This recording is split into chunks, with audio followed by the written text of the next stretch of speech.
Previously on Twin Portals. SWOJ awakened from an aboleth-induced trance with knowledge of the hidden location of the Vault of Dragons. Together with Ramalia Haventree and her Harper colleagues Brix and Brax, as well as their erstwhile ally Mr. E, our heroes descended into dwarven ruins below the famed theater Zadio City Music Hall. Within the vault, SWOJ parlayed with the draconic guardian of the vault, Oranax, using evidence provided by Rainier Neverember to convince the dragon to abandon his post and return the horde to the city. On their way back to the surface and dragging a bag of holding overflowing with gold, their plan was interrupted by a ferocious assault from the Xanathar and Zentarum guilds. After a brief and brutal skirmish, SWOJ took down the Xanathar, only to be surprised by a massive City Watch strike force waiting in the streets beyond. All right. I think we're ready. Yeah? Yeah, I think Yeah. Okay. 3, 2, 1.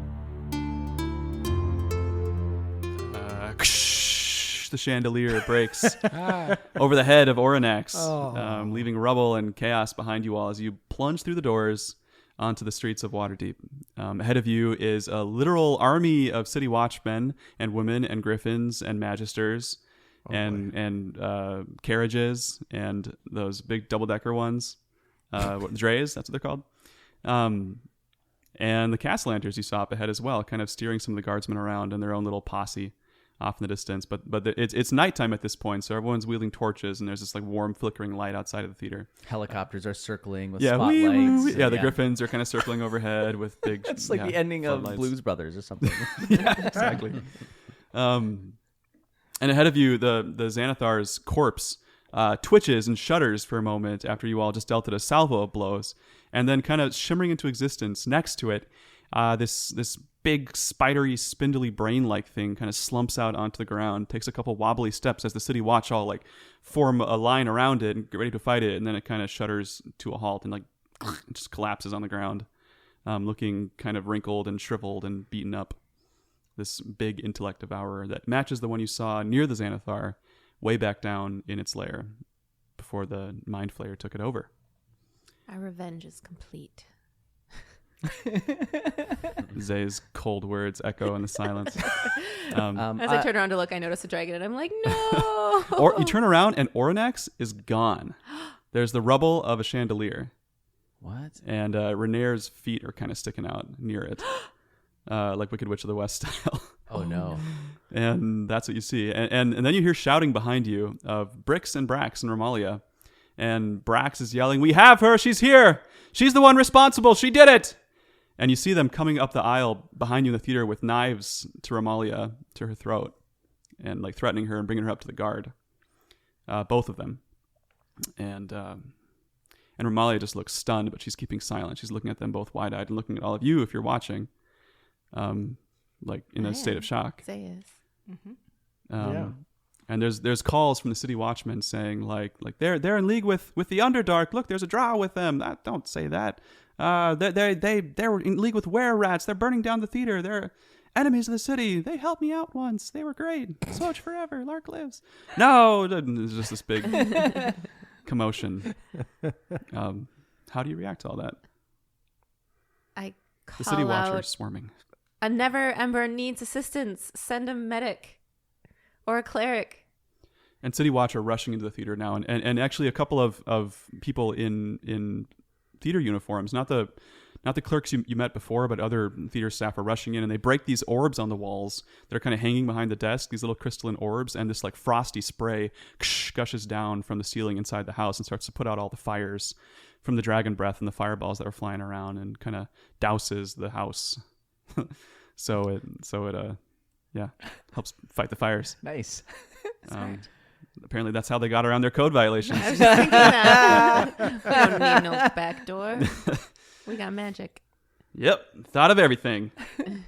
And so the city watcher getting real close to you all and like looking like they want to like tie you up and take you away for questioning or something. They're not like threatening you with weapons, but they're like, you better come with us. People of Waterdeep, the city has been saved. And I'll like take a big bow and flourish my hat. Roll persuasion or performance. Sure. Or deception? No, Lark totally believes. Let's see. 16, I'll go persuasion. That is a 20. 20 is pretty good. Modified 20. The guard, however, don't seem to be paying attention to you. The folks off in the distance are like, the city's saved. What did they do? The theater's on fire. I don't know, but it's Lark. Look. These are like from the rooftops in every direction, like the dogs in 101 Dalmatians or something. Lark, are you like standing on top of the Xanathar's corpse at this point? I'm standing as close to the Xanathar corpse as I can. Huh. Yeah. Okay. The City Watch are now putting their hands on all of you and like starting to usher you away from the theater. Do you let them? I want to check on Rainier and Mr. E, so I'm trying to push my way back into the theater. E is with you.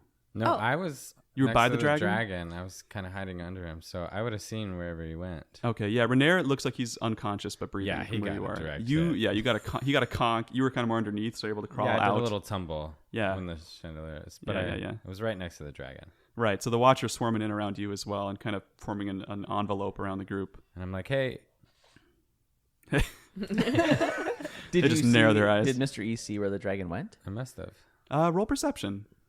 Oh Christ! I should have worn my It's glasses. a lot to ask of him. Who even are we? 13. He doesn't know. He just made that Um, fucking number up. No, I added the 1 to 12. You gave me the shortcut. Scott helped me out. He gave me a. Nice. It's I pretty, know it. pretty freaking chaotic in this theater. Like as the emergency frost is coming down and the guard are rushing in. You don't see the dragon anywhere, but you do, out of the corner of your eye, see some little chunk of chandelier kind of come tumbling down as this little like gecko-like creature like scurries away into the I know, house. though. I Right? see. Yeah. So I say, hey, there's no dragon here. And there's like that's one of the big questions everyone asking is like, how'd you see a dragon? There's a dragon in there. Where'd it go? Yeah, you're seeing things. I didn't see any dragon. Blah, blah, blah. It's already a big to-do. People are freaking out because there dragon might in have been the a city. dragon. Yeah. It's the first dragon anyone's seen in Waterdeep in years. So Did this little gecko have a huge staff? No, it didn't. But it did have one of those little like dinosaur fronds underneath its neck that matched Oranax's. It's kind of a golden gecko. Yeah, Yeah. got Do it. we need to look around? No, because he couldn't be in the city if he didn't have. He'd be like Yeah, magically I think banished he's or run off. something. Okay. At this point, one of the guards is trying to wrestle open the bag of holding. Scoot. Nope, that's my personal property. You're resisting? Yep. Okay, roll strength. And one of the guards is like, he's resisting! He's resisting! I need help! Back up! I hear the guard and I also assist. 16. How do you assist? I start trying to pull open the other side of the bag, but I can offer guidance. Should I pull open the other side, or you're pulling it away from Pull it or them? pulling it away? Yeah. Gotcha. Well, Is that just strength or is that athletics? for let's see, opposed grapple checks. I guess athletics. Yeah, that would work. 19. 19. Okay, they still rolled higher. They got a 20. So. But I'm offering guidance. Oh yeah. We'll call that 23. Okay, and you managed to like wrestle it out of their hands and like bunker down on it as more and more guards start to grab you and try to not pull you down and I just pin you. scream, I'm going to need to see a warrant. I'm using my belt buckle. I say, look, guys, down here close to my crotch. And I like dangle it. And I scream, look at his crotch. Okay, and two of the guards near you are just like mesmerized, like Ka in the Jungle Book. They're like, "Oh, wow, that's really something." And I say, spread the word. "We will." And then the other guards are like, "Wait, he's using magic. He's ensorceling the guards. No, No, I'm just dancing. knock him down!" And they tackle you, throw you down. Matthias, have you been watching a lot of Disney movies with the No, but I guess all my references are Disney movies now. I'm just prepping. I love it.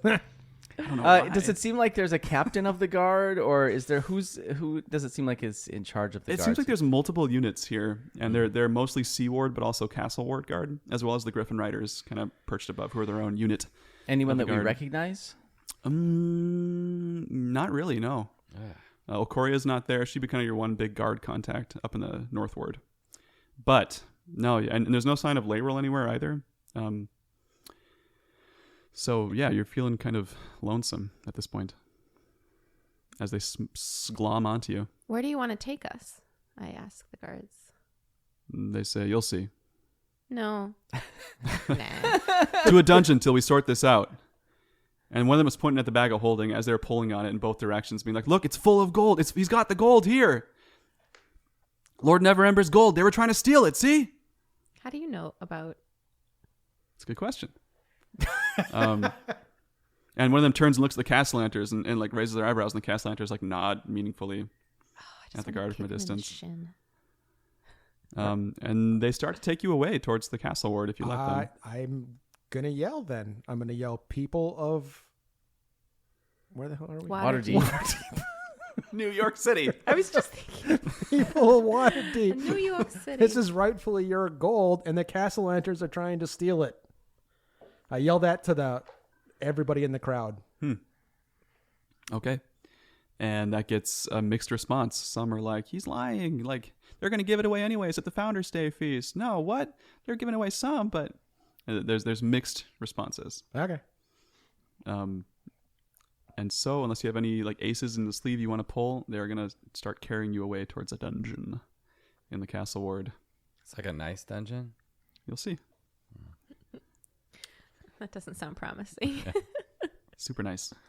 One of them's like, "Yeah, the nicest." There are cushions on the seats. Castle Ward probably does have... The castle ward is like the Nice richest one. ward. Yeah. Oh, I'm like, yeah. Well, let's it's go. sort of. It's the governmental ward. And I ask, what are they serving for dinner?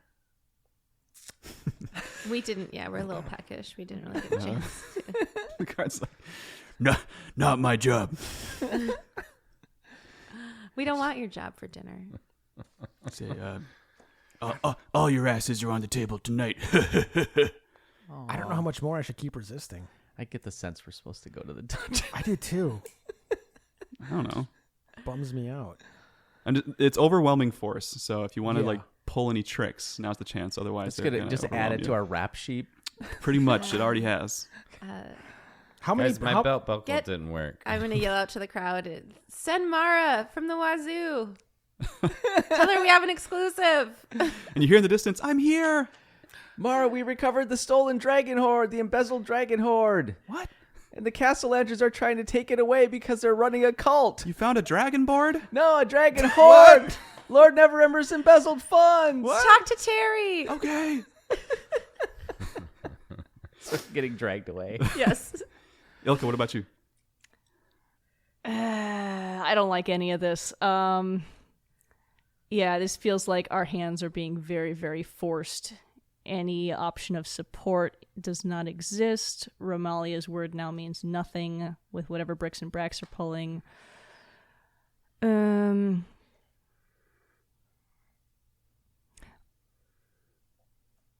I feel like we need some kind of advocate with us. If we just go along with these guards, anything can happen to us, and any amount of the gold can go with the guards, and we can't prevent that. So I'm going to scamper up to the top of the Xanathar corpse to have a little bit of a way to throw my voice and declare to the gathering crowd of our adoring fans, this is the horde of dragons. All this gold belongs to you in the city. We will happily go along with the guards, and we expect that you as citizens of Waterdeep will keep them accountable to make sure that every single cent of this money comes back to you in the city and no amount of it disappears or is stolen.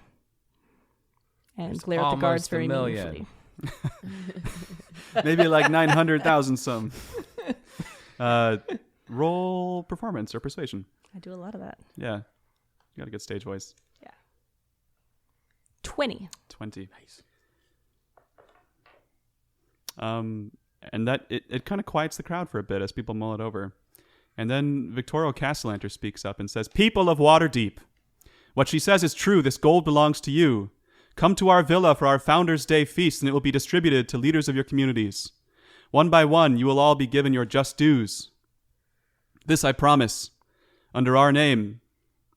Do you House promise? Castellanter. Do you promise that zero amount of it will go back to you, the Castellanters? Can you promise the people of the city this now in this moment? "Yes. We have no need of it, right? Right?" And And people cheer, and they're well loved, apparently, the Castellanters. I call out, ask yourselves what really happened to their eldest child. And at this point, the Castellanters walk away and wave to the guards, and the guards start to, like, they don't want this conversation to go on, so the guards are pressing in on you all, climbing up the Xanathar's corpse towards Ilka. Yep, I hold my hands up and I walk down, showing that I have said my piece, Okay. and I'm happy to go quietly. And they wrest the bag away from you, Scoot, unless you fight them tooth and nail. Then they'll knock you out first. We'll if they have walk to. with you if you leave the bag with us. We'll go willingly if you leave the bag with us. That's not an option they're giving you. They look at the Castellanters, and the Castellanters shake their heads, and they look back at Scoot and start to swarm even harder. I'm going to address the guards and say, why are you taking orders from the Castellanters? Let's get the open lord here. The Castellanters do not govern you. The guards don't even respond to that. Yep. Can we bring Mara with us? You can try. We trust in journalism. Freedom of In the rag. It's Yeah, this is how we get black bagged. like the Inquirer. Yeah. Yeah. Is there an escape possible? I mean, how many guards are we talking about? Are we 10, 20, 30? And how many people are around? More. More than 50? More than 30 or 50? Yeah, like the whole street's just packed. There's like barricades up and down the street. With guards? Yeah. Okay. Yep.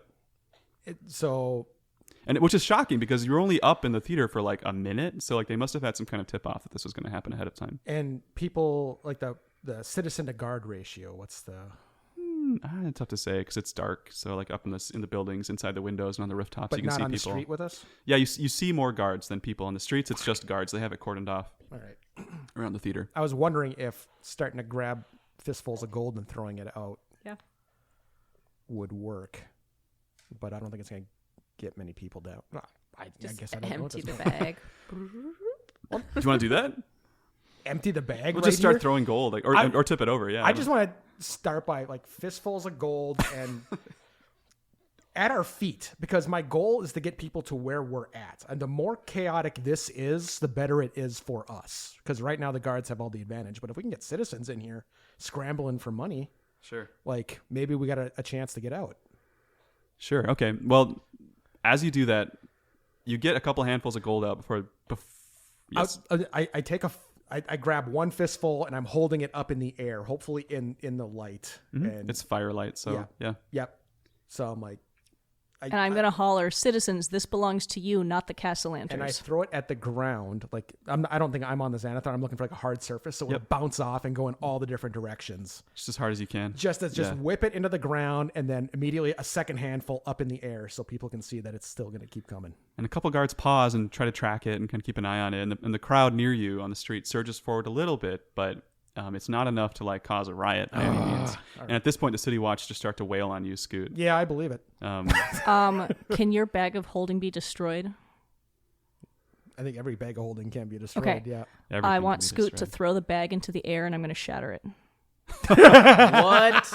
Oh, we like our bag of holding.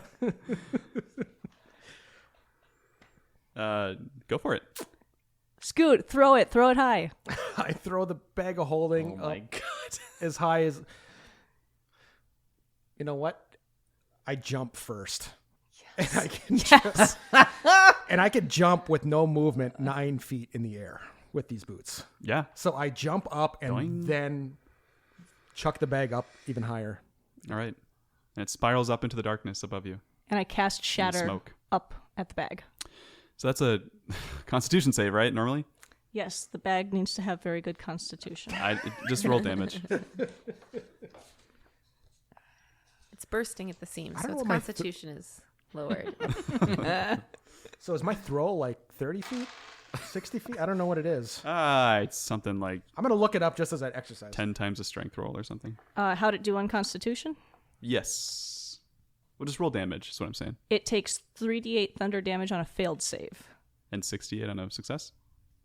Half as much on a success. So 19 damage. Gotcha. Okay. 19 damage. A creature made of inorganic material has disadvantage on the saving throw. Okay. It doesn't even get a saving throw because it's not sentient. Great. Is what I'm going to say. So the bag doesn't like explode or anything, but it does go streaking off into the distance towards the crowds. No. With gold just like streaming out of it like a comet. And that's kind of the last you see of it. And there's shrieks from the crowds as people For go nuts now? and lunge for it. They're like, it's our gold. It's the city's gold. Get it. That didn't turn out how I was expecting. So, a couple of the Griffin riders swoop down and start to track it. That's kind of the last you see of it. Are they interested in us anymore? Yes. Okay. Very much so. Hey, guys, there's some money over there. It seems like these guards are very much under the Castellanter's lock and key. For whatever reason, you don't know. Oh, you know what? I'm going to need 230 gold of that back. That was my personal stuff, so I'm going to need a receipt. Did you keep it in the bag of holding, though, or on your person? I kept it in the bag of holding. Probably also some silver bars. And fudge! And the Book of Shadows. And And the a- Stone of Galore. Yeah. Is the stone? Is the stone in there? I Did think we it use is. that up already? I think we said that we put it back in after we opened No, the... there was no room left in it.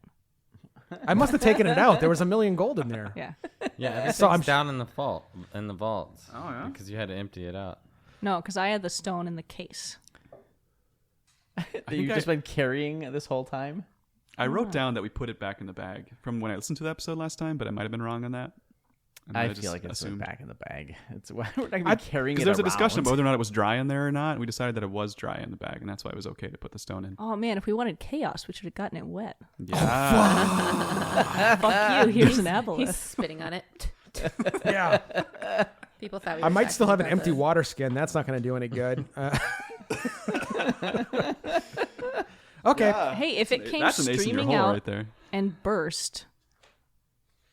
Well, Yeah, we don't if see the if case- it burst. It just flew away.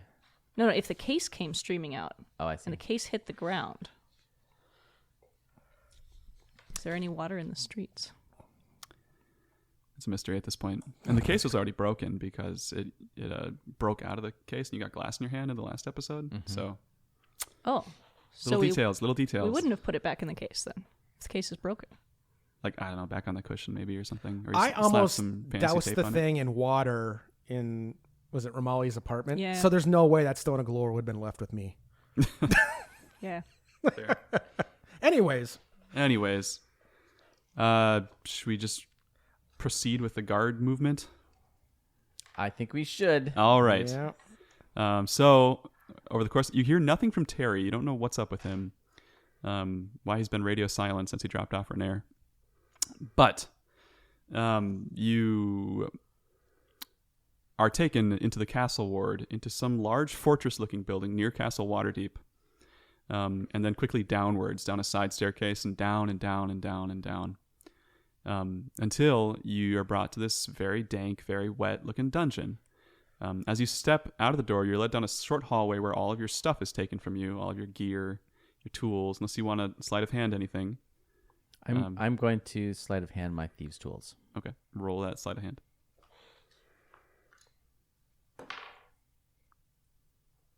12. Ain't no thing. I'm going to slip tuck 'em- my rings into my prison pocket. Roll sleight of hand. Sleight of Is that- I can't Sleight even. of An booty. actual sleight of hand? 15. To my understanding, it's very actually a sleight of hand sort I of thing. suppose. They catch you doing that, E. It's a little bit more involved. They're like, no. We know how this works. Hand him over. Hand them over. Ooh. They put on gloves first. Yeah, I got him in there, but they saw me, so I'm like, you got to take him out. These guards are no nonsense. This is like the maximum security prison, unlike the ones you guys have been in the past. This one's like for political prisoners and spies and whatnot. So as you get through this hallway, after they take your rings, Lark, you keep your lockpicks. I'd like to try to keep the playwright's dagger because it won't look like. Roll sleight of hand. Where would you hide it? Yeah, amongst my myriad of. In my bosom. Okay. Your myriad of bosom. Your myriad of bosom. I fail. It's just like hanging out. My bosom is not as impressive. In a moment, you forget that you're a halfling, and you try to stick the hilt in, and it's just like right there. And so, yeah. So They pluck it out gingerly and set it with the rest of the stuff. oh, that was respectful. After they took my rings or before? After, It's like, yikes. Ew. Yeah. And so they lead you further down the hall towards where the cells are. And you immediately, after about 10 feet going down this hall, feel this sense of cold and like this feeling wash over you where any sense of magic that you might have had on you is erased. You can tell you've entered an area without magic. There's some kind of field of this part of the dungeon. And so This is where I excel. you're brought to individual cells, kind of all facing each other in a hallway, like 3 on one side, 2 on the other. And put inside. And several locks ka-chunk, ka-chunk, ka-chunk, ka-chunk, whoonk, punk, on each one. I mean, I just say, I picked worse than this. Yeah. Yeah. Yeah.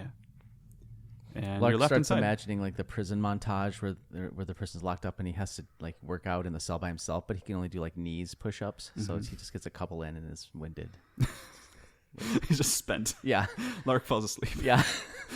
I would like to throw my cot up against the wall like Linda Hamilton in Terminator 2 and start doing pull-ups. Okay. Yeah, it's a small cot, stone dungeon rooms. The cells don't have bars. It's just like a small grate that you can see out of. That's stupid. I'm totally Uncle Iroh. I don't know what I was thinking of. Yeah, I'm checking out the grout between any of the stones on the floor, see if anything's loose. I'm thinking about poster I could hang on the wall. Yeah, nice. While they were getting my rings, I drank some dragon piss. So I'm trancing out at this point. Like a good trance or like more of like a panic trance? They're all kind of Big. weird. Okay, yeah. So what's coming out of your mouth to, like, from everyone else's perspective? Like what are you giving off? Oh, I'm just kind of like, I always lay on my side so I don't choke on my own vomit. So but I'm not vomit. I don't know. Okay. As soon as I realize that Mr. E is doped to the gills, I'm gonna kind of like start humming at him and see if he'll hum back. Like maybe there's Dragon Trance songs. See if I can coax something out of him. Yeah? Yeah, that's awesome. Yeah. Do you hum back? Do you sing anything? Yes. Yes. You're filling my trance with a soundtrack. Good. Oh, so what's a dragon song humming sound like? Yeah, I'm just giving him a drone. Okay.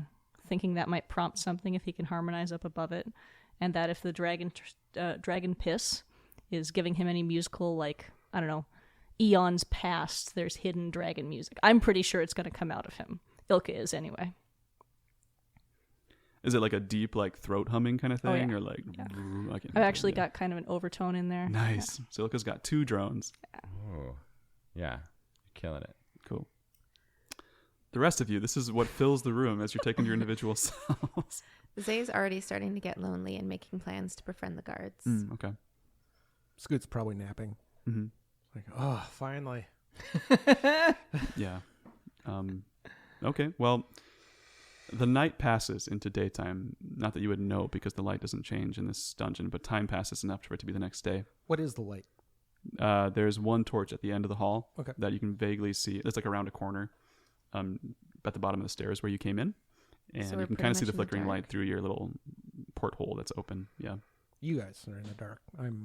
So there's just a little bit of light from down the hall. It's pretty creepy. Is There that are a long weird sounds. rest that we're taking? Easily a long rest. Yeah. Oh, neat. Well, you're on Dragon Piss, so I don't know if that counts as a rest, but Yeah, it's restful okay. in body, if not in spirit. in body. For sure. Yeah. Yeah. In my mind, it's whacked. And time continues to pass. Another day passes. Unless you all Just wanna for try me, something. did they took my axe and shield, I'm assuming, and Yes. all my other weapons? What about the Yes. boots? Yes, the boots as well. All right. Did they take my concertina? Mm-hmm. If Yeah, there's any no nonsense. mice or rats or cockroaches, or Zay has befriended them. Okay, definitely. Just like by virtue of being in tune with animals, not through any like specific magical stuff. Yes, It's just like right, Say's yeah, nature. like- Yeah. Yeah, if Yeah. there's anything dead. They passed like a Ilka has detect magic over you all as they brought you in to like see what was magical on you. Oh, and no. then stripped it that way. So that was part of their process. They take my pendant too? Mm-hmm. Oh, fuck, I quit. I can't breathe underwater anymore. This game sucks. And that's the campaign. Cheers, everyone. Everyone's discouraged and salty in a dungeon.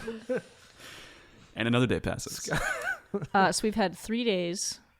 We have no food, no water. They're not No, they feeding bring in us? food and they slide it through like a little slot But It's others were it's just sitting in the dark. It's like V for Except Vendetta. for Scott. it's like V for Vendetta. What There's is no the food? rats, but it's actually pretty good. It's like protein bars and some leafy greens. Yeah. Yeah, I'll take this. it's vegetarian. Lark is up to 4 granny push-ups now. He's feeling, like he's always feeling his muscle. I'm trying to say- Mr. E's complaining about no meat.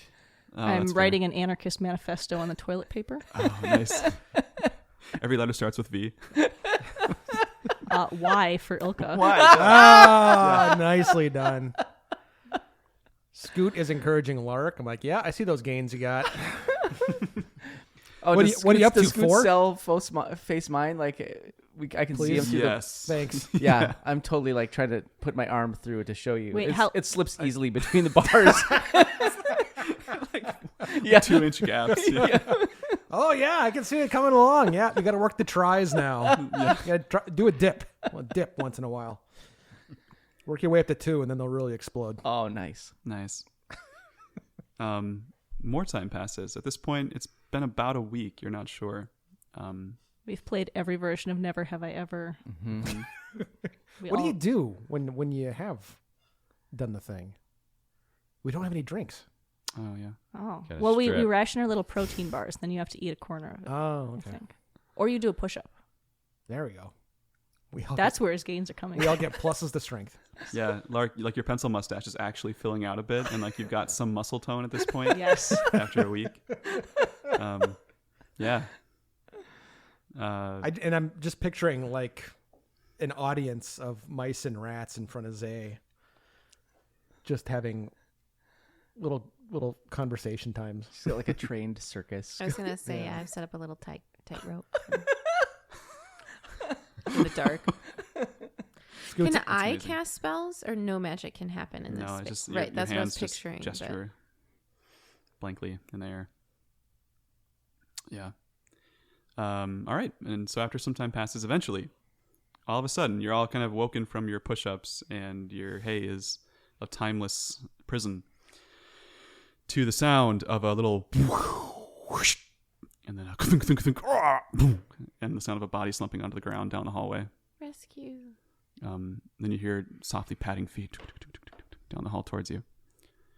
And then jangle of keys, and one by one, you see a masked figure, like a short-ish humanoid masked figure, kind of check each of the cells one by one, and then start to unlock Lark's cell first of all.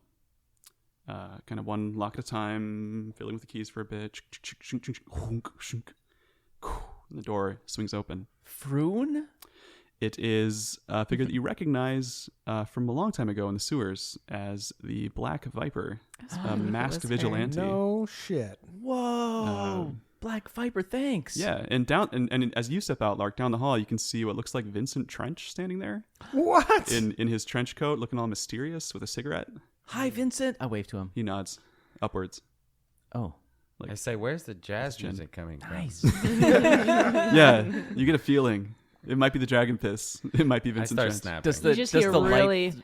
torchy saxophone going on. Yeah, I'm imagining the light through the bars on one of the cells. It looks like Venetian blinds across his face as he's standing in the This end. is smoke Absolutely. coming Yeah. up through it. And I just pictured Nicolas Cage's Spider-Man in Spider-Verse, so he's in all black and white.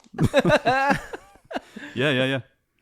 Oh, thank you. Can I help unlocking the doors or anything else? And she just stoops down and gives you a huge hug. Right away, Lark. I give her a giant hug back too. That's And she kind of like checks you over a little bit with her hands, like your eyes and your face, and is like, "Are you all right? yeah. I'm so sorry." Oh, thanks. Yeah, we've been in prison for a really long time, and all of our plans to save the city got thwarted.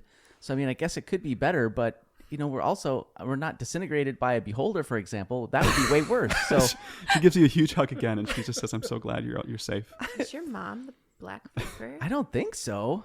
And she takes off her mask, and the face of Isabel Wave Silver is revealed to anyone who can peek through the bars and see. Lark passes out, I think. You hear a thunk. Everyone else.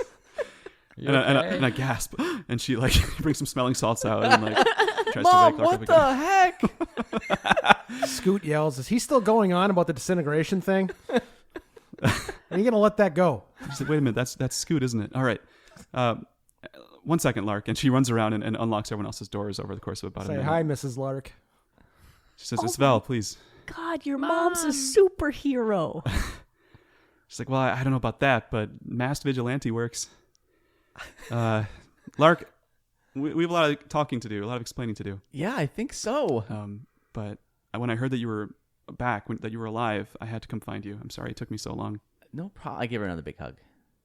And she just enjoys it for a moment. And she says, I don't know how much time we have down here, so if you're all ready to leave. Yeah. Yep. Mr. we're Trench, ready to go. Please. yeah, and she invites you all over to the end of the hallway where all your stuff is in little cubbies. Sorry. Cute. Yeah. That's very respectful. I ask her if she'll They're hand well me my labeled. rings. She's like, and your name is? Don't do it, Mom. I'm Mr. E. And she finds the cubby, pulls it open. It's a big cubby on the inside. Yeah, And she grabs them and gives them to you. I giggle. Wash your hands, Lark's mom. Furrows her brows with concern, and Vincent Trench chuckles a little. I guess the thing I find shocking is in a place like this, they've got us stuff to store our gear like we're ever going to get out. They're ever going to let us out. This That's is like the evidence drawers. I suppose. Anyways.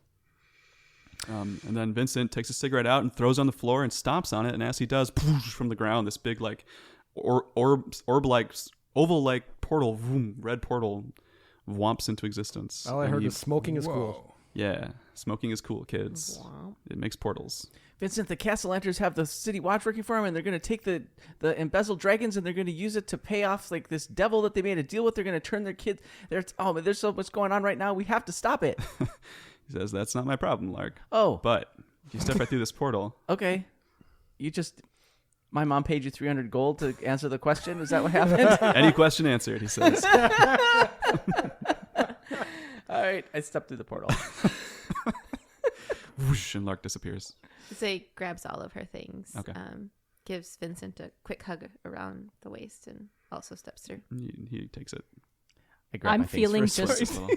just elated. Did you grab your stuff? I was going to say. Yes. Otherwise, the spell grabs all your stuff. She just shakes her head and So I've loaded up. I've gotten my concertina back, which always makes me happy. And being rescued makes me happy. So I'm feeling elated. And I've always wanted to do this. So I'm going to take a running dive through the portal and see if I can land a dive roll on the other side. That's amazing. sick.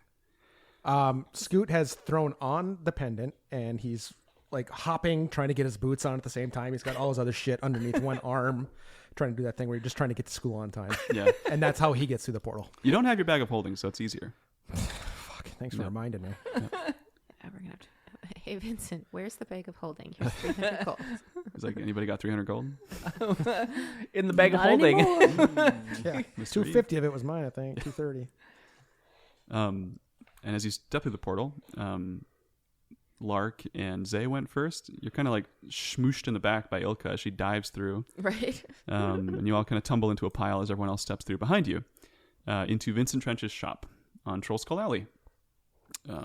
Half-lidded blinds. That's not a word for blinds, but half-open blinds. Kind of a pink haze, jazz music coming from somewhere. Nice. Yeah. Excellent. I ask if there's a bathroom so I can use the sink. Yeah, he gestures with his head towards the back. Yeah. And Isvel turns to you all and says, she says, today is Founders Day. I think you're aware that the Castellanters are having a feast where they promised to return the gold that you found to the people of Waterdeep. They've invited hundreds of citizens of Waterdeep to their villa. Do you know anything about that? Why would they lock you up? We have information that they would like to never see the light of day. That being? That they're running a cult out of their basement and they have hawked their kids' souls for what do they want for their kids? They swapped it for business success. Yeah.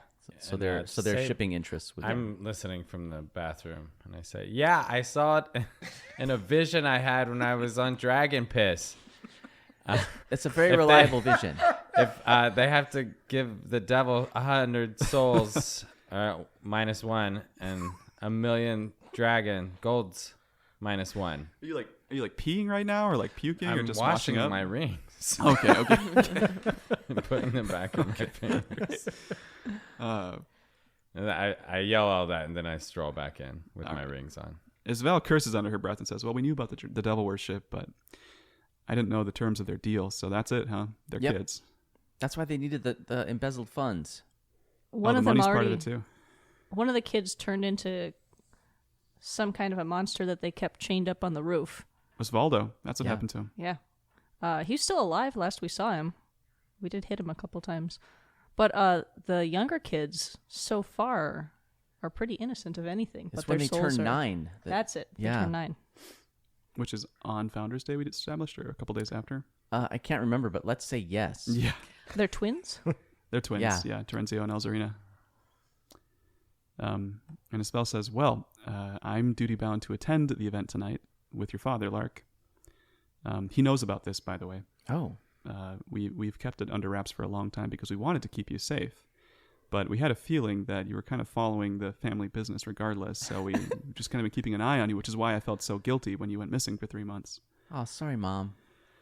In his defense, he was dead. Yeah. Okay, so the funeral wasn't a sham. Uh, Are you all together, Lark? I think so.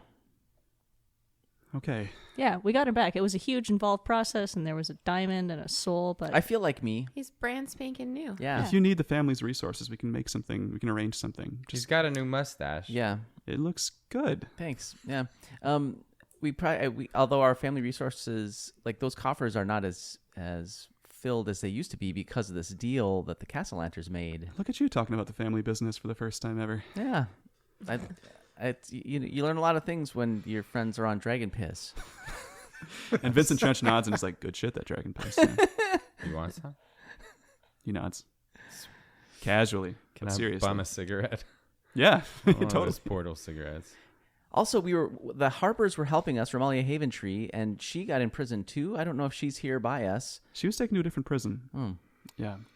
I'm not And sure where she is. we are kind of working with an off the books arrangement with Lyral Silverhand. So I don't know if that helps at all.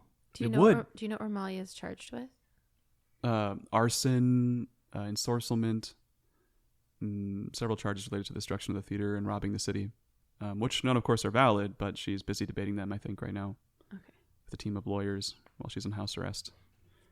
House arrest. Okay. Renair's been preaching to the choir about your nobleness, but hasn't come to anything yet for the last week. So he's recovered. Yes. Renair and Everember. The City Watch have been swarming around Troll Skull Manor for the last week, just in case anything happens. I think they're aware that you've broken out of prison in the past, and I just want to make sure that nothing bad happens. So when you're leaving, we should be careful. Do you know if that has hurt or helped sales? I think it's helped. Yeah. Good. They Yeah. have to get a drink while they're watching it. That's right. Yeah. Right. Awesome. Tag is all right. Scoot. Excellent. Uh, Terry, have we heard anything about Terry? I haven't heard from Terry? him. No response. Nope, didn't work. I said the code word and everything. He just hasn't. And Laryl's been missing too. Laryl Silverhands, the Open Lord, hasn't been seen in a couple of weeks, couple of 10 days now. Oh. So Has it's a bit of a an mystery too. ostentatious fellow with a hat come by the manor? No, he has not. Not that I've been keeping an eye on it constantly, but not that I've seen. I've been somewhat busy too, attending to the family business. So you're headed to Founders Day Feast at the Castellanter Villa with Dad. Any suggestion what we should do? Well, I could use some support at the feast, she says, if the Castellanters are planning something and this contract it comes due on Founders Day. Is it masked? It is not. It is not masked. It is an open event where they have promised to bring back the gold that was taken by Lord Neverember to the people of Waterdeep. How do we get our faces big to not feast. look like our... I mean, I could Oh. probably get in because they won't recognize me with my mustache, but my hat will probably still give it away. So I don't If know. only there was something Swoj. you could do about it. There's things like SWOJ, they're gonna kill everyone. This is how they're gonna get the 100 souls. Well, maybe. Do we- Although I feel like they might already be to 100. Yeah, that's true. Well, maybe we do they need found 100 their- per kid? Oh, I don't know. Don't know. We found their they remember they had kidnapped the pirates, so they've already started on their 100 souls. Mm-hmm. Assuming that those pirates' deaths were parts of that deal and not some other demonic thing. Fair Oh, point. what the heck? They've got 3 kids. They need 300 total souls. That's or maybe not good. 200 and a bunch of gold. So we have to figure out a way to get into the Founders Day feast without being recognized. And without them killing everyone. And it's like afternoon at this point. There are already some fireworks going off. It's like Independence Day of Waterdeep. So there's like just kind of celebration in the streets, and all the restaurants are open and selling delicious wares, everyone's finest. So that's the kind of day it is outside. It's sunny. We could use the sewers to get over there. We're real good at sewers. No.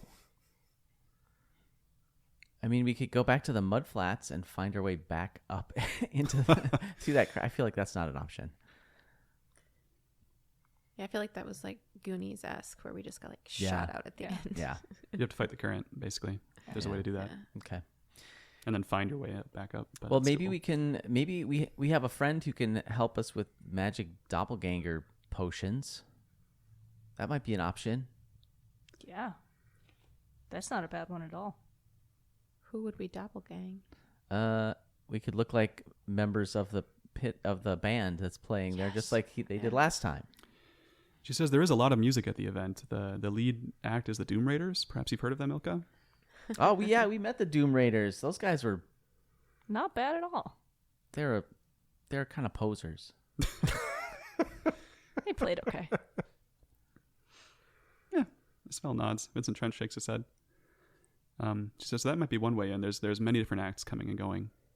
They're all vetted, I assume, by the Castellanters. But if you had a way to get in with them. Nice. Last time we ran into them, it was at the Yawning Portal, but we might be able to just look at posters around town, like all of the ones that are glued up on the street lights. Mm-hmm. See what's showing. Although I suppose they all say, "Come see us at the at the Founders Day Feast." What if one of the bands got food poisoning? Needed someone to cover. What if, as Val says, I'll be inside, so if you need an inside actor. Okay. All right. Okay. We need to get back to the short rest, probably, or maybe we don't even. We just I probably think don't go back there. Yeah. Okay. I think it's We need to get hidden right now, though. We can't go anywhere. We can't find the Doom Raiders or anything. We can't leave this building without being disguised. Well, you guys, I mean. We need to get a message over to Troll Skull to the Irregulars for them to quietly come over here. I try Terry again. Shh, Terry. Radio silence. He learned pass without trace, and now we can't use it. Yeah. Yep. Would have been perfect. Maybe he timing. passes without radio trace. You went radio silent. Shh, Terry, are you radio silent? Vincent. How did you use magic in the cells that don't allow for magic? Like, how does your portal magic work? He says, I had to figure out where the magic field ended and aim for that. Ah. Could we use something like his portal to port into... How do you use the portal? Could you have to have been to that place before? He says, yes, it's very dangerous otherwise. Could we use one of his portals to port into the basement? Have you ever been in the basement of the Short Rest? Of the Short Rest Tavern? Oh, I meant of the Castellanters. Oh, have you ever been in the basement of the Castle Lanterns? Like, could one of us? I just bummed a suppose so. cigarette, so I got one. He says, it's not the cigarettes that are magic, my friend. Oh, you just do that to look cool? Good job. To be wasteful? I don't smoke. You can have this back. This podcast is now rated R. Yeah. Don't smoke. It's bad for you. Unless you want to look cool. Still. Don't listen, kids. Don't listen. Matthias the Valero, worst. everybody. I'm sorry. Well, and now they're going to know how to find him because he left evidence behind. That was my concern. I was Oh, like, yeah. Apparently he doesn't care about that. someone's going to look at him and be like, Vincent Trench. He's the only one who smokes that brand of cigarettes. This is my last night in Waterdeep, he says. Got business elsewhere. We'll be your alibi. We swear. That was my hope. All right. We could ask Vincent Trench. Vincent, we certainly have some money at the short rest that we could pay you. We can't pay you right now, but we could ask. I have a question, which is, what is the best way for us to get into Founders Day feast tonight without being detected? He's like, you putting gold behind that question? Yes. Let's see it. No, it's saying it's at the short rest. No, let's see it, he says. I clearly don't have it. That's the problem. Come back. It's very simple. All right. So Vincent sounds like he has the ability to port us into the Castellander's villa. He says, I can only do it 3 times a day, and I've already used it twice, so I can get you in, but not out. In might be enough. We It's a one-way ticket, Vincent. Right, need to and I'm get not in coming through with you. contact with Jarlaxle to get some of his doppelganger potions. Vincent, do you have any access to Jarlaxle? He says, of course, he's a pretty public figure.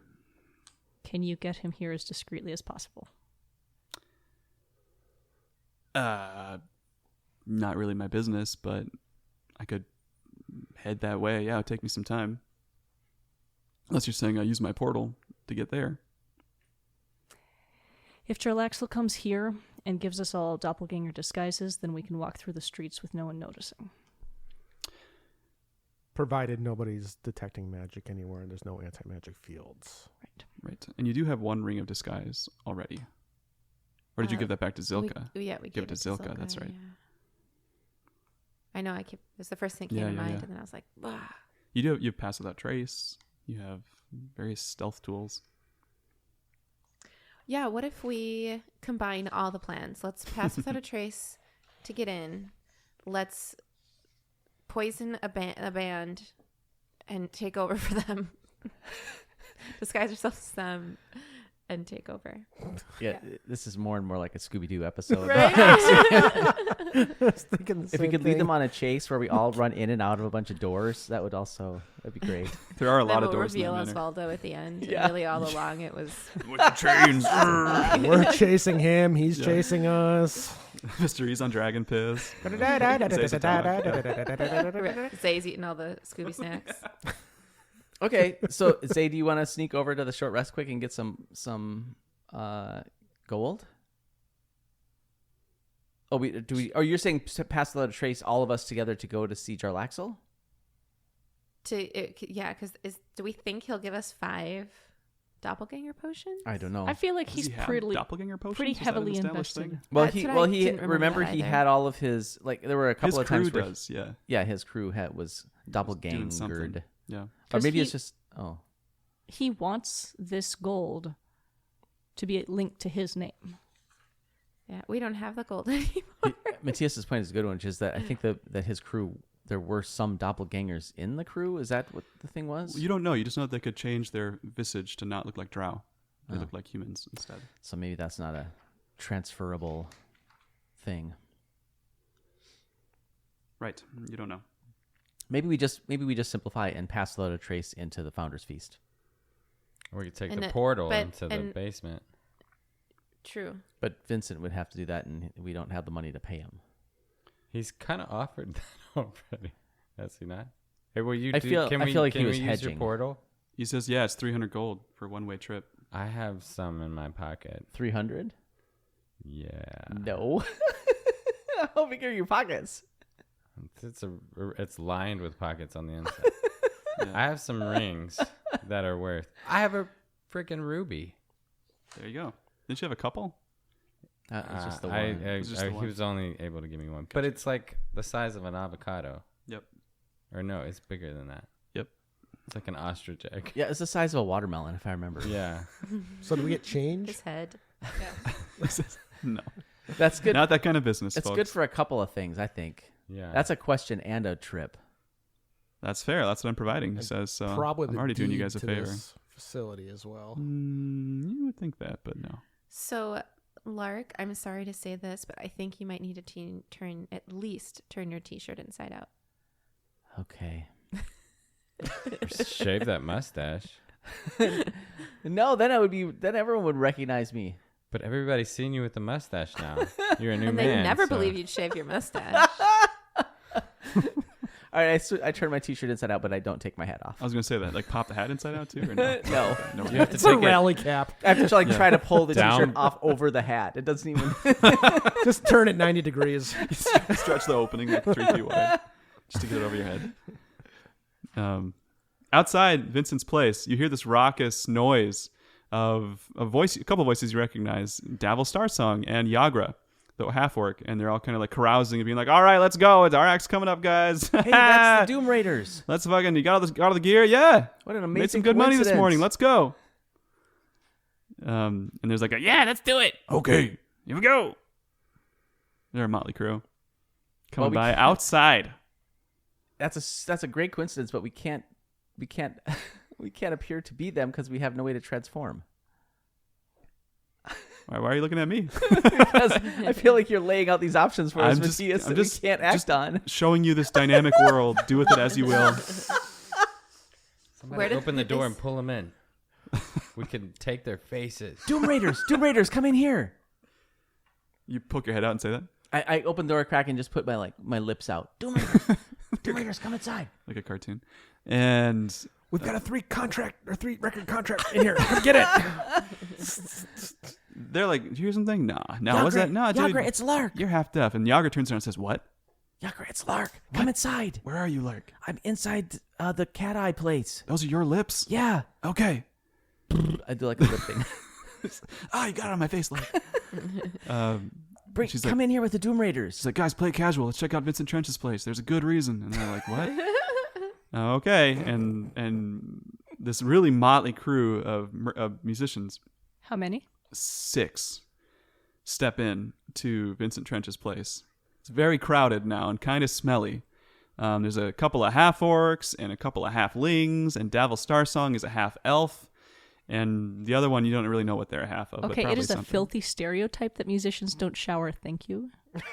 And they've been like drinking all morning, it sounds like. So like that's what they smell like. It's also not a like stereotype that we're alcoholics. It's just the Doom Raiders. They're the This Doom is not a- Raiders. This is not a truth about musicians in And general. it's not all of them. Like Yagra's very sober. Davil's a little bit sloshed.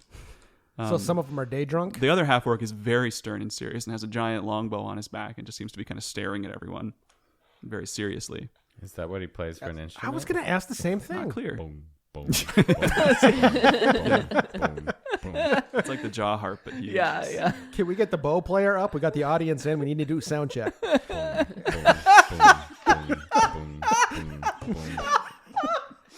Everything's in the same key forever. We'd like to audition to be part of Doom Raiders. Could you use 5 more? Scott, you Immediately. almost had a spit take at the table. All of your expensive sound gear entrenched. Davil's like, "Wait, are you serious? Hey, it's good to see all of you. I thought you were like in prison. Yeah, we were. And not anymore, huh?" Yeah. So glossing Nice. over He that. says, nice. Yeah. Do you know what's going on tonight? Well, we're playing at the Founders Day Feast. Right, everybody? And a I couple of them are say. like, "Woo." Yagra and the half orc don't. Don't woo. No woos. No woos. Not that kind of All right, band. I'm going with cards on the table. So we have very good intelligence that tonight is actually going to be a bloodbath. And everyone believes we're in prison. So we're looking for a way to get in, perhaps sneaking in looking like part of a band, so that we can be there and prevent this bloodbath. Can you help? He says, wow, well, I always thought the Castlanters were kind of shady, but is that who you're talking about? Like, Absolutely. excuse me. The responsible party? Well, I you know what? I'm not sure I want to know any more than that. Of course we want to help. We don't want to have any bloodbath during one of our concerts. That's not our kind of gig anymore. So, I don't know. Anymore.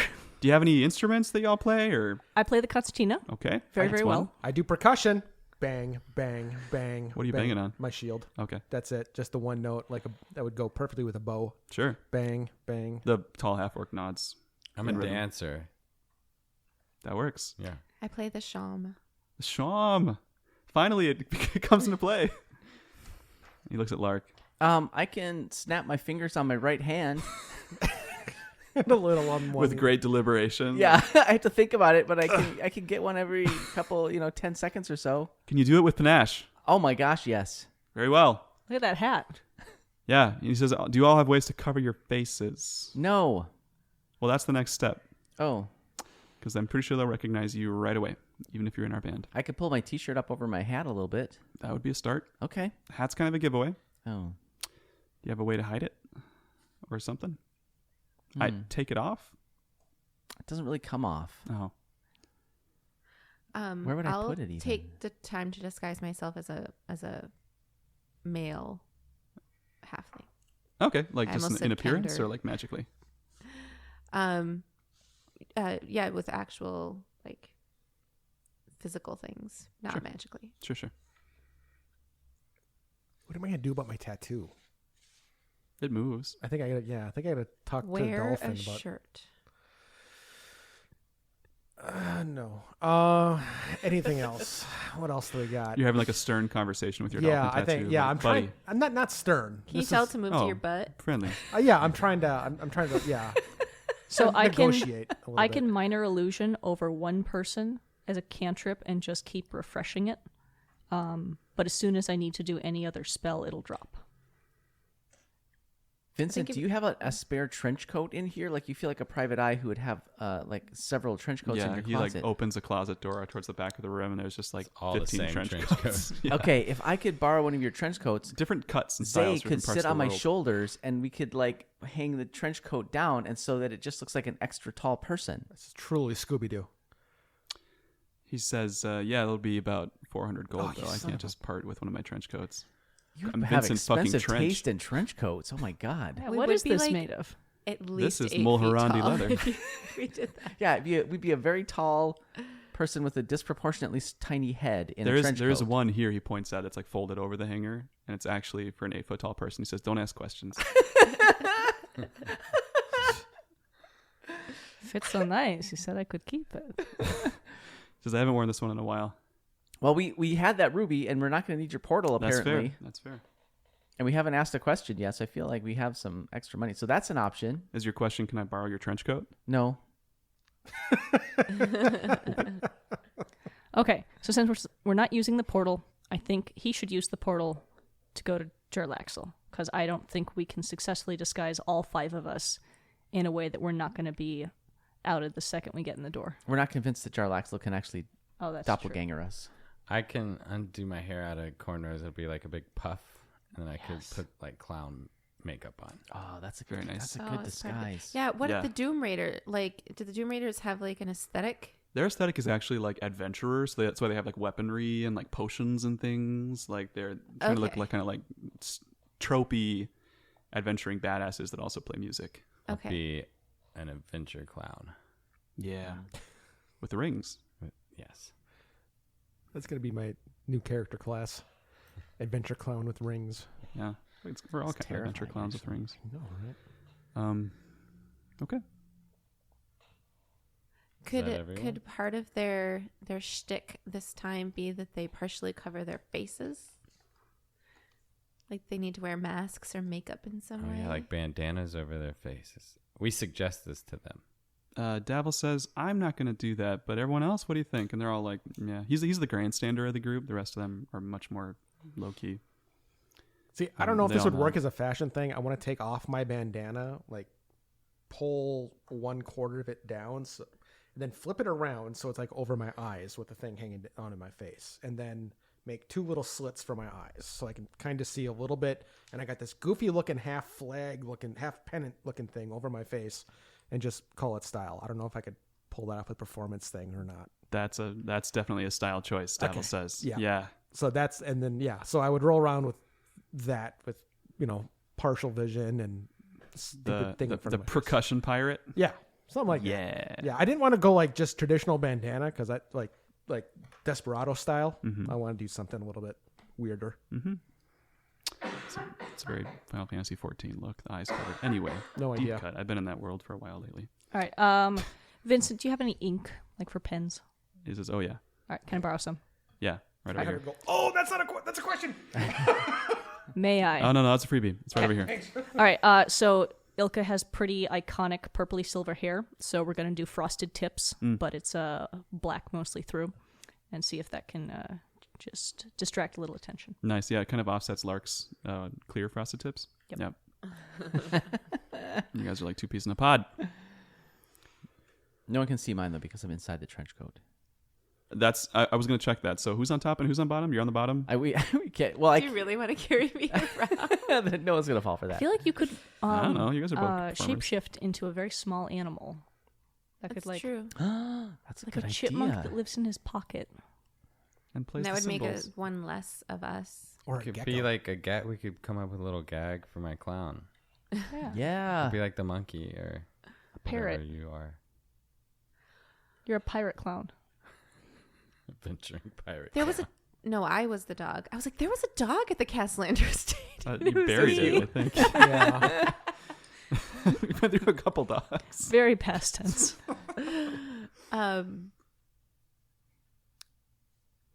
What can we think of something that would go unnoticed that I could scout ahead, and people wouldn't be like, Pigeon. kill it. Yeah, you do have an army of birds. Yeah.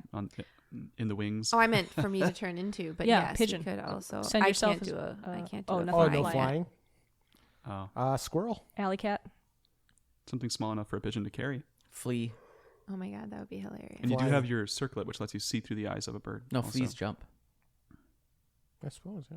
I can only turn into a dire flea. It's very large. Oh. that sounds God, terrifying. Dire actually. flea. Yeah. That's going to be my Not want to nightmares. catch the plague from a dire flea. Good name for a rock star.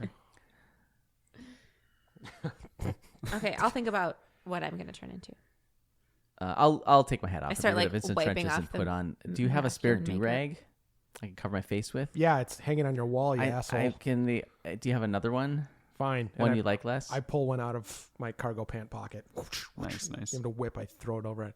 Nice. color I is catch, it? Yeah. Purple. Same Cool. as, sea plum. So probably the same as what Thanks, I have. Scoot. I'll on give it now. back. It was like a poof of dust on Lark's head when the hat comes off, or something. Yeah, like my hair is still in the shape of the hat. Absolutely, like perfectly formed. Got like 3-episode hat head. yeah. All right, I'm gonna A week tear in off prison. the bottom half of my shirt, leaving a very fetching crop top, Nice. and tie the rest around my face. Okay, Ilka's gone super punk. hell yeah, This is going to have to be our next fan art. Yeah. yeah. All our disguises. All right, everyone's got a disguise. Yeah. Davil's like, we're just heading over. It's before it gets too late. We're set to start playing when the sun sets. Yeah, we so- gotta go. Yep. All right, follow him out the door. Okay. Do they have Just to any be clear, we gear? didn't leave Vincent Trench the ruby, right? No, we didn't need to. You were not renting the trench coat, No. so no. Okay. So Vincent, And what's my mom doing? she is going with you, but like she's gonna like go ahead and enter the party with your dad. She's Okay. invited, There. right? So she's hiding Oh, in plain sure. sight. Posse. All right. Yep. See you there. Just be in touch if you ever need anything. Maybe like wink 3 times. That's Okay. that's a pretty good safe word. Hey, Mrs. Lark, what do you think of our disguises? Are we convincing? So convincing, Ilka. Yes. I'm really bad at winking, so No, if it don't looks call like me I'm Ilka. Oh, sorry. I'm in Oh, disguise. Mm, I'm Megadeth today. Megadeth. Right, you are Megadeth. Do they have any gear that they're hauling? The Doom Sayers? Some of their instruments are in boxes. Anything? Yeah, I would also like to look like part roadie, so I can play either role if needed. So Sure. specifically, I want something up on one shoulder so that I can kind of hide half my face at least. Smart. Yeah. Yeah. One of them passes you his. He's got like a big old like cello looking box. Yeah, And anything amplifier. passes it over. Yeah, anything like that. Just something so I can carry it with and Nice. have an option.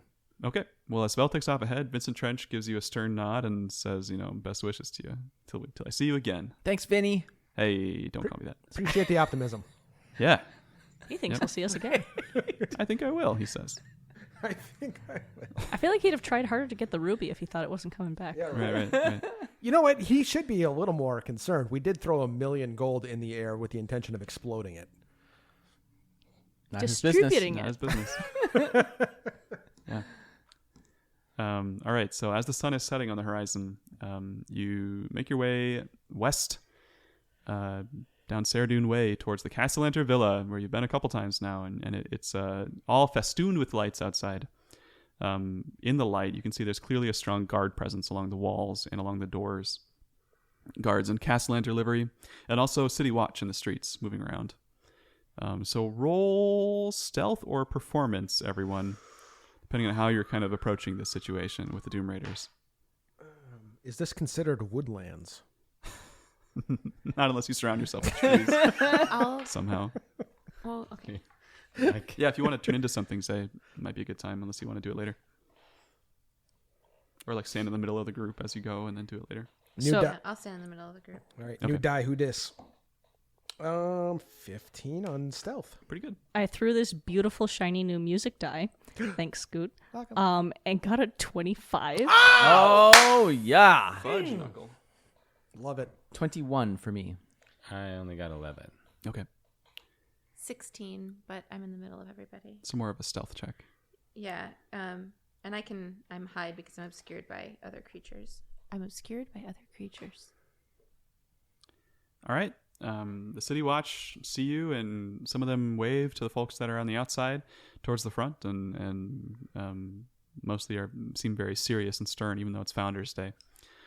There's fireworks going off all around you in the distance, mostly in the Trades Ward and in the North Ward, and up on the walls of the city. There's usually a fireworks show out of the Castle Waterdeep on Founders Day, and so that's in the works. But you make your way to the front gates of the Castellanter Villa that lead into their main sort of plaza, the greenery, and you're stopped by some guards who ask who you are, and Davil Starsong steps forward and says, "We're the Doom Raiders. You must have heard of us. We're on all the posters." And he says, "Very well. Can I get your names?" And one by one, the other Doom Raiders give their names, trying to like stall for time for you guys. What are their names when they say them? Look it up. There's Thank God you have to look something up finally. You have so much of this information like right at the front of your brain. It's pissing me off. there's Davil Starsong. There is Istrid Horn, Schemo Weird Bottle, Tashlin Yafira, Ziraj, just Ziraj, and then Yagra. I forgot her last name. Stone something. Stone Horde. I don't know. Stone Marrow? Stone. No, that's Olcoria. Oh. But she was also something like that. Stone Fist. I don't remember. But Before they can get to me while there's still people clustered around me, I'm going to shapeshift into a spider sick. and crawl up on Lark, who's near me. Like part of his act, kind of, or just like keeping it casual. I'm a tiny spider. Like in the pocket spider. Ideally unnoticeable. Okay. Phoom, you got a pocket spider, Lark. Oh my God, that's amazing.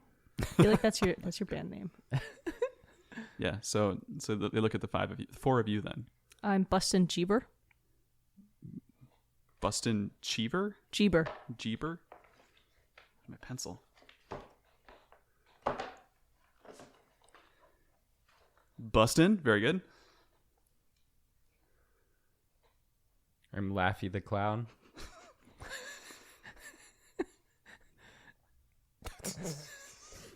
Yeah. Sorry, I just heard things. I don't know why it took me so long. I'm Toos one note. Toos. Toos. Toocs if you needed help with that. Thanks. Blue Lou. The robot. No, Plus it's just gotta, pocket he was spider. it was a deep voice. Blue Lou, like that. Blue Lou. Yeah. And they're all right. They say, all right, I don't remember the Doom Raiders being a 10-person act, but you all look like you fit the bill. Auxiliary percussion. Dancer. Yeah. I was going to say, except for this one, what does he do? I dance. Let's see it. And I bust out like a break dancing kind of move. Oh, damn. Yeah. Like fall on the ground and start spinning? Yeah, it's kind of martial arts Popping. esque, and I Okay, yeah, look yeah. down and I spin on my head a little. Roll acrobatics. Or performance. Well- Acrobatics is probably easier for you. While this is going on, Toos is looking at the case he's carrying and just sort of scraping at little imperfections with his fingernail, just trying to not be seen. Got a 10, 10. so it's not my best moves. but Okay. Well, the Doom Raiders kind of like start to like give you a beat and Yeah. like make it a thing, and they kind of like welcome everyone to like, you know, make something out of it, even though what you're doing isn't particularly spectacular. Yeah. It's just kind of like an ordinary wedding I smile dance a moves. lot, and Yeah. my belt buckle flashes around. Yeah. I weave a web that says incredible. And that blows their minds. Yeah. Some clown.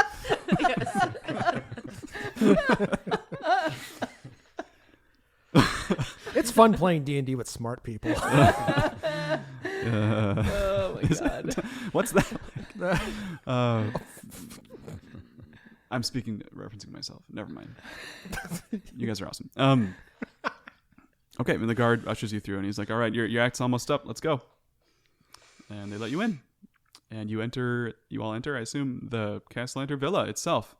The grounds are filled with pavilion tents, under which are big tables full of food and drink.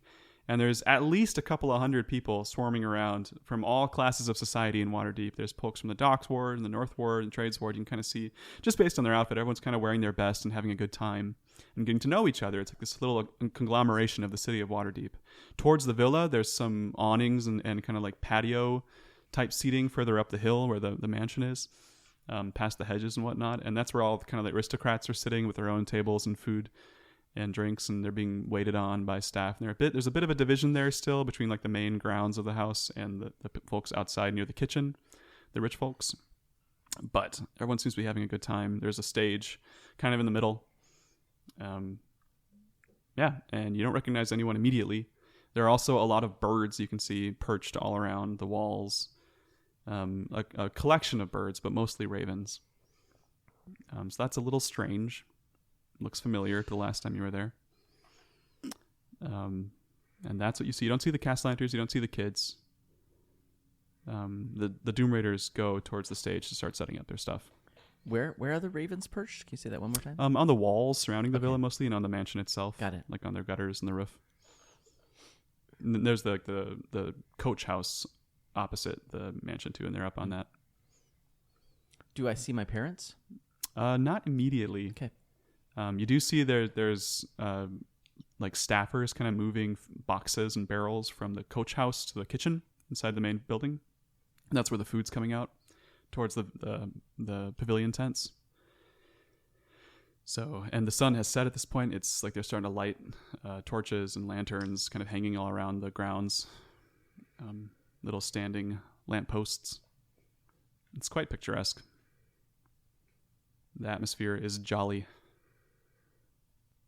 Well, we're in. Now what? We can head over with the band and set up with them and wait to see what happens next, or we could hide somewhere. I think hiding in plain sight with the band gives us a lot of vantage to see and hear what's going on. Mm-hmm. Agreed. And you can send me out as a scout Yes. as well. Spider Scout. Spider Scout. Spider I would Scout. definitely head with the band Yeah. towards the stage, and I am doing busy work, Mm-hmm. unpacking, repacking, changing the packing a little bit. I'm always moving around, but never really accomplishing anything. Yeah, Schemo Weird Bottle, he's the one who gave you his cello thing. Yeah. He's really uncomfortable with you handling his equipment like that, but he's letting you because Davil said it was okay. I'm moving super slow and super carefully. It's Okay. like I'm taking care of the stuff, but I'm just like He I take appreciates it, it. I look at it, I dust it off, I close it, I Yeah. zip it back up with it still in there. That accomplished It's like nothing. you're holding his baby. But yeah, I'm just and I'm moving other things. I'm like moving stools where they'll be sitting a few inches to the right and then back to the left again, just trying to get things set up just right for the band. I'm quietly considered. warming up my concertina for the band's benefit to let them know that I am in fact a musician and everything will be okay. I'm playing scales that they would hear as like, oh, you know what you're doing, not the kind you play to impress the audience. Totally. While Scoot is manhandling Schema's equipment and Ilka is warming up her concertina, I am going to be coiling up cables the wrong way. There aren't even like any sound cables. You just like found some cables. Yeah. It's You like just ropes. brought in 20 feet of XLR. It's your 50-foot hempen rope that you're just. Yeah. I'm looking at you and I'm like shaking my head. No. Yeah. I'm gonna have to It's like recoil getting as well. worse. Yeah. It's like they're all dangling unevenly and. Oh God. I don't envy the person who has to. Oh shit! It's me. Are the ceilings probably fairly high because it's a ballroom? You're outside on the stage is in like the center of the villa, like on this big grassy, gardeny. Oh, in area. my brain, I just went right to we're back where the stage was last time. You're But- back where you met the kids the last time you were Sure, there. okay. Outside in the hedge garden is where they have all these big pavilion tents set up with a stage right in the middle. Okay, I'm gonna. Is there any like staff circling amongst the crowd? Yes. Yep. I'm gonna try to get on one of them Nice. and move through the crowd and see what I can hear. Nice. Okay. Roll perception. It's very easy to get on one. You just Spider-Man your way over. Or just spider your way over. Spider, Okay. actual spider your way over. Yeah. Can I use my own perception, or do I have spider perception now? Oh man, Spidey sense. Yeah. That's awesome. Do spiders have high perception? I would hope. They can sense They vibration have really compound eyes. It's about the vibration. 13. Is your roll? Yeah, unless I just go off of my passive perception, which Okay, is different. which would probably be around 13 anyway. So it'd be 10 plus your modifier, right? So Mm-hmm.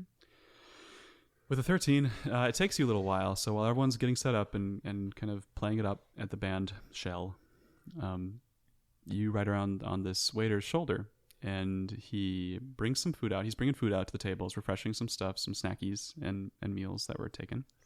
Say is so sad she's a spider right now. It kills you a little bit, but you stay true to the mission, and he heads back in to the kitchen where you see that there's chefs going to work, and they're mixing different seasonings and sauces and putting together these like more dinner style meals. You notice that there are a lot of these barrels around in the kitchen that seem to be unmarked, where they're taking like little like vials from taps on the barrels and kind of like mixing it with a lot of the food in the room. Oh, So that's a little odd right away. You notice like Yeah. that's not typical kitchen behavior. okay. I'm less jealous about the people eating the food now. Right. And then the guard kind of swings back towards the carriage house and starts heading that way. So Okay, I'll stay on his shoulder and head towards the carriage house for now. okay. And you can see that they're unloading food supplies and also more barrels of this stuff, whatever it is, in the carriage house. That takes you a couple minutes. So does anybody have any other schemes they want to hatch while Zay is riding? the Well, Life we're Electric? keeping our. I mean, at least I'm keeping my eyes peeled for anything that looks suspicious or anyone that I recognize. Okay. Roll investigation, since you kind of know what you're looking for. And since your intelligence is higher than your wisdom. That's true. 13. 13. Wow. Investigation, because that's one of your proficiencies. Mhm. Nice. Let's see. You notice, kind of like as you start to scan the area and get a better feel for who's here, you see some people you recognize from the Docks Ward and from the North Ward. Froon is there, bopping around, trying to like socially flex on people and make his business known. Harold from the Salted Fish, is that the name of the place? Oh yeah, The guy who gave you the Spouting playwrights, Fish? Spouting Fish. The guy who gave you the playwrights dagger, he's down there, along with some friends. There's no sign of any Kenku. They're all absent. You do see every once in a while Victoria Castellanter making the rounds and schmoozing with some of the wealthy people up by the house in the gated, not gated, but like the upper crust area. I can't remember. Was he the one I won 150 gold off of? It sure is. Okay. Yep. And there are some of those games happening too up there. You can see folks are passing the time by throwing money around, as they do. I'm broke and working. Yes. But no like whispered conversations or shielded directions of what should be happening right now. I don't notice any sort of clandestine I goings guess it's very low key, honestly. Like it's a celebration down here of everyone's just enjoying themselves and enjoying the food. With a 13, you would notice that it seems like over time, very few people are coming and going from this walled enclosure. Like they let you in, but you haven't seen anyone walk out since it started. So that's maybe one odd thing. I mention that to everybody who's here and say you're still the spider. You're a spider, so you haven't heard it, but Hey, have you guys noticed that no one ever leaves this gathering? Like a chocolate factory. Yeah. Like a roach motel. Yeah. Check in. I'm stretching to get ready to dance. I mean, doing Yeah. some flips and things. The Consummate crowd's starting performer. to cheer for the Doom Raiders, and so they start their show. You guys are welcome to play, or just like kind of slide out, whatever your prerogative is. I've put a distortion effect on my concertina. Sick. Yeah. It's a little punkier, less polka. Nice. I'm dancing now. I'm going to step back off the stage with like a snap every once in a while. Just until you're lost in the crowd. Yeah, just like I don't want to get too far away in case I get noticed and they're like, "Why aren't you up there?" But I'll step away from the stage. So Still like tying cables and just like trying to act like yeah, it's part of the show. like Scoot, a little Techie. more roadie than band member. Okay. Yeah, if there's anything resembling a soundboard, I would kind of be working my way towards there. If somebody's direct, probably not, right? I'm trying. There's like a light station that's kind of controlling some of the magic lights that are pointing around the house. Some Not my buttons. not my forte. So I am also off, just standing like I'm facing out with the band, but I'm Okay. off the stage. I'm just sort of tapping the stage and just sort of scanning around the crowd, like just waiting for my song to go. But yeah, I'm also kind of looking around, seeing if anything jumps out to me. Okay. I have nothing in specific. I'm just looking for odd things that might draw Scoot's eye. Roll performance. Y'all who are performing. Is that a performance? If you're contributing, maybe these guys can roll with advantage if you're doing the snapping and the shield bopping. Okay. So Robert or E and Ilka can roll with advantage for performance. Yikes. Oh, good. Thank God. I got a 17 both times. That was a 1 the first time. And dotted half now. 18. Okay. I'm so 21 happy. 21 I- for Lark, but he's I not rip really the performing. concertina in half and I cry. No. That So would be a 18. tragic ending. All right. Yeah, the crowd is into it. Zay? Are the staff wearing anything in particular? They're wearing Castellanter colors, which I think I've said maybe different colors, but like green and white. Okay. When I was in the kitchen, or now that I'm in the carriage house, I want to look for something that I could. So I'm still inside my little spider body. I'm still dressed as like a male halfling. So I want to look for something that I can put on to disguise myself, head back into the kitchens, and try to get a sample from one of those casks. Maybe Okay. not necessarily from the kitchens, because I could get them from the carriage house too, right? It would be less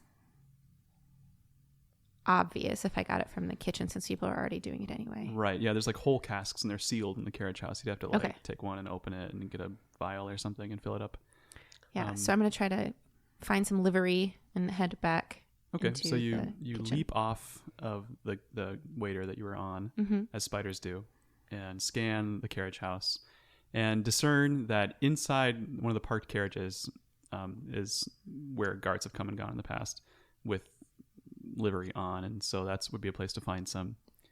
And it takes you some time, but you eventually do like get in there, scope out where a uniform is, and have time to shape change back and change into that outfit, a halfling-sized outfit. Yes. It takes several minutes though to like that whole series of events to go on. So Okay, that's my plan. okay.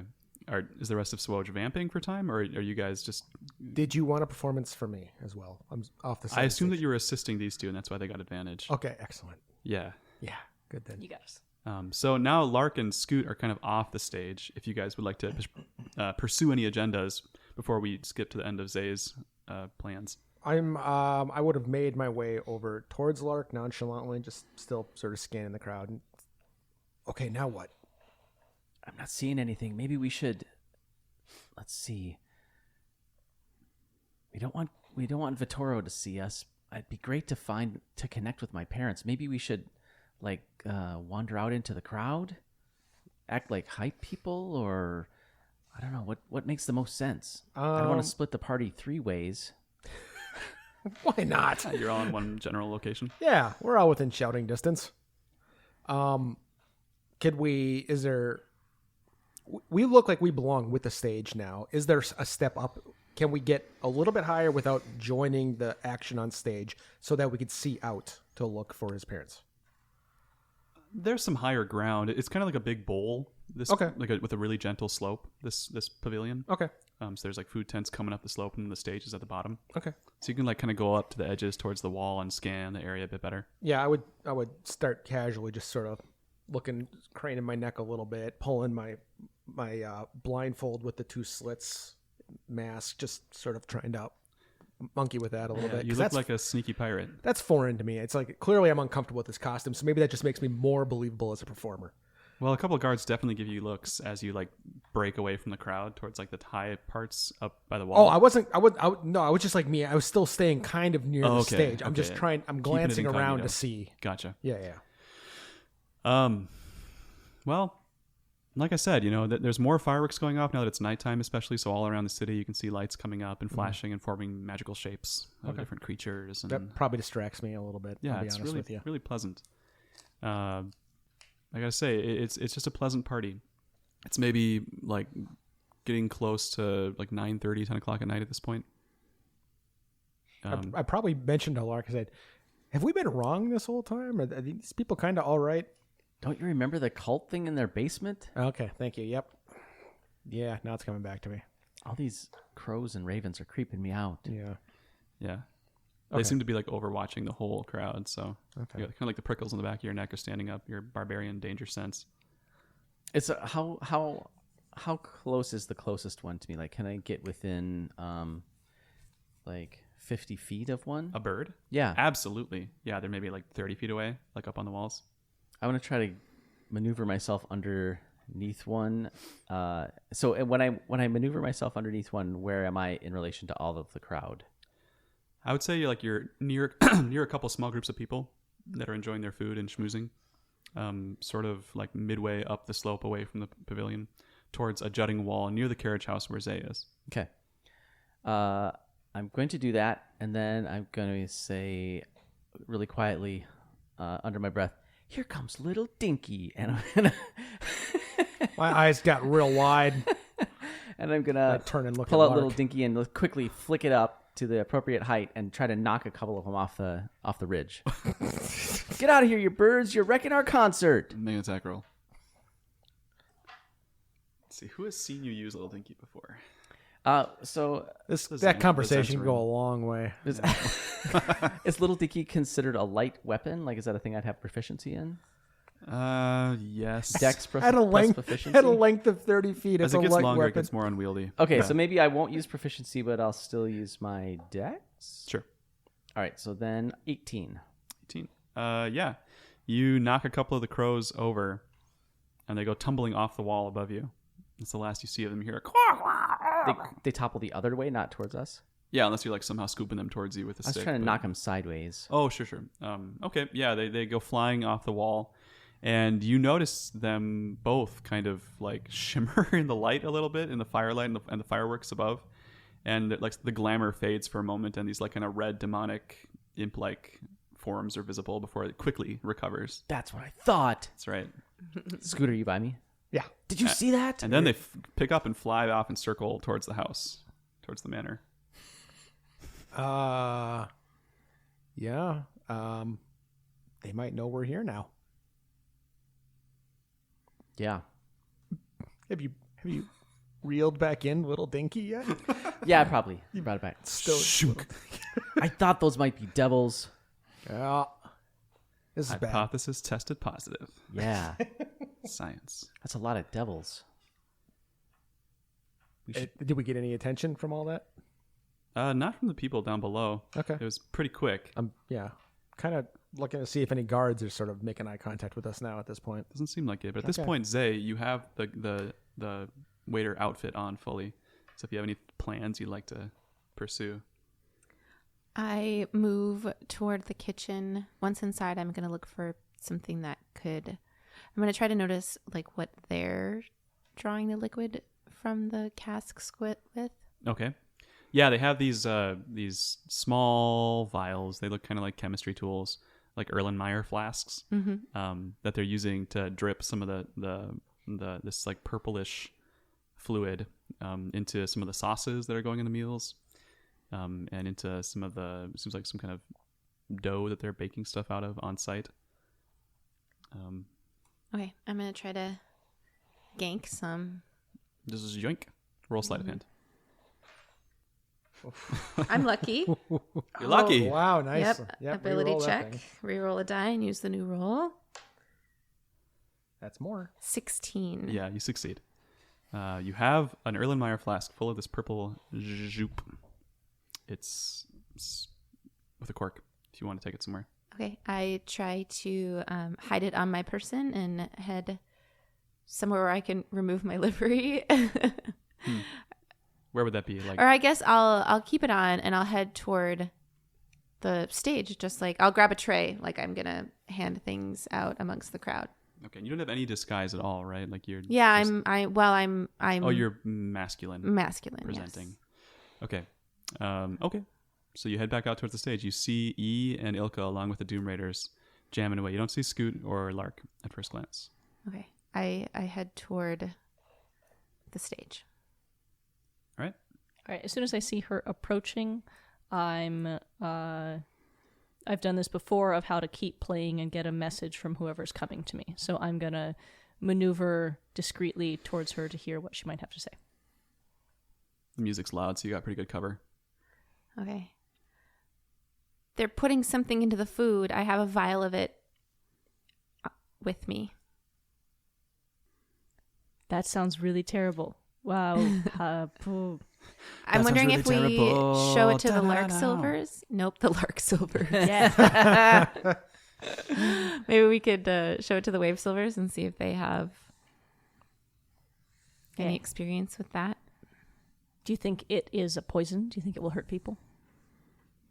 I didn't see anybody trying to be cautious around it, did I?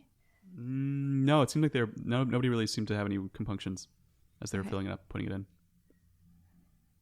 I'm not certain what it is. Do I see any houseplants? Plenty. It's a garden that you're in. Okay, Hedge we'll garden. go pour a couple drops on one of the plants and see what happens. Okay, I'm going to try to find one that looks like super healthy and vibrant. Okay. And it's going to hurt me a little inside. The drops kind of like just like fizz a tiny bit, and nothing happens to the plant. Okay. Seems safe. Chug it all. I report back. At this point, Lark and Scoot, you guys are aware of this conversation going on down too. It's right in the center of the whole area, so it's pretty visible. It's a relief for Lark because up until this point, he was looking for Zay the spider all across his body, and he couldn't find her anywhere, and assumed that he must have like stepped on her or something. He's starting to panic. So. Like sweating, like Yeah. Do I tell everyone? Oh my no! I'm standing there looking at you. What are you doing? The spider's gone. The spider's gone. I point down to where they're talking. Oh, they're down there. Thanks, Scoot. Oh, wait. I don't know that's you. If you're You still saw there- me. You saw me Sorry, get put it in disguised. disguise. Oh, all right. Yeah. Just got that's new him. digs. We'll head down and rejoin the conversation. Okay, we need to know what the purple stuff does. So if we mix up a drink and you look like a waitstaff and you take it to one of the guards, the guard drinks it, then we'll know. Zay, you do see the Wave Silvers up in the Ritzy area now. They've come out from inside, like they were doing something. You don't know what, but anyway, they're out there schmoozing with a couple other nobles. That's probably better than us using people as live guinea pigs. I was going to say, I don't know if the guards would be allowed to drink something from the event either.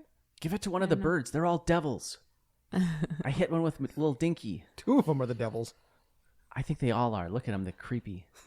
Yeah. I was wishing we had brought Sally. One of them poops nearby. Okay, that was one's probably real. not devil. Plus, it's a poopy devil. I don't know. We had the spiney devils earlier. Does the There are poop different kinds. stay I don't know a lot about devils. looking like it lights bird on poop? fire. No, Does it it's just sizzle when bird it hits the floor? So I have a technicality question. Yes. So when I like speak with animals, do I sound like the animal? That's always been my assumption, but it could be whatever Like, you want I'm it to be. Like using you could speak and just animal magically language. translate, or you could use like body language and animal sounds. Sure. Either way makes sense to me. So I'm just thinking like, if I want to figure out if one of these birds actually is a bird, I might, but then that would be super obvious being like, caw. you have your avian circlet too, which Right, which would lets allow you me just to, like telepathically talk to him. oh, I think.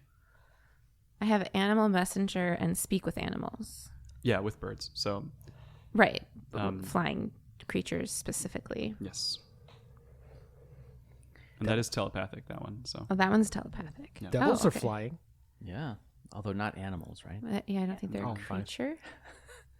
I'm going to Beast. take a break Yeah. from Beast. dancing, You're pretty tired. get some water, and Yeah. I was wondering what you've been up to this time. I've been dancing. They wrap up their first set and everyone's Yeah. taking breaks. Yeah, so I'm going to take a break. I share all the info with E, so he knows he's up to speed. And not, Poison Whoa. and devil, Not to drink. pooping devils. purple stuff. It's Laffy the Clown. Sorry, Laffy. It pains me to say this, but don't eat the food. I wonder if they're going to do some sort of like public, mass hallucination or something. All right, my parents are over there. Should we go talk to them? We should tell them not to eat. Yeah. Food, Yeah, yeah. definitely tell them that and see if they have any way to analyze a poison. Yeah, they're like actively snacking as you're saying that. Oh no! Oh, no. Now I gotta tell them. So we're at like the sort of intermission in the set. Like they got their first set. They're taking a break. In so the we Doom could Raider all- set. Yep, exactly. So we could all leave. Yep. Should we go up and talk to my parents? Yes. I'm going to cast Minor Illusion, and it's a cantrip. Just whisper in Lark's mom's ear, don't eat the food, unsafe. And she stops mid-bite and sets it down and kind of nudges Grimwave Silver, and he stops eating as well. And they kind of look around like covertly to see who's delivering this message to them. It would have been my voice. Oh, So she can okay. hear it's my Then voice she- in her ear. Snaps back around to look Yep. at you, Elka. And I'm going to make eye contact and nod meaningfully. Okay. And she raises her eyebrows and then sees everyone else there and kind of plays it casual and kind of like Probably dumb enough to wave. puts her arm around Grimm's arm and kind of like Not a tries to big wave. steer him downwards away from the rich people towards you all. And after a few minutes, they make their way down. She doesn't wave back. Sorry, Scoot. Using Thieves' Cant, I'm gonna tell her what's going on. Nice. Wow. And in the matter of seconds, you deliver a very clear message using none of the words that would mean the same thing. Awesome. In the dozens or hundreds of hours I've played D&D, I think that's the first time I've seen Thieves' Cant used. Like in conversations. Yeah. And in Thieves' Cant back, as she's just talking to Grimm, like not even looking at you, she says, basically, let me smell it, the liquid. I whisper that into Zay's ear.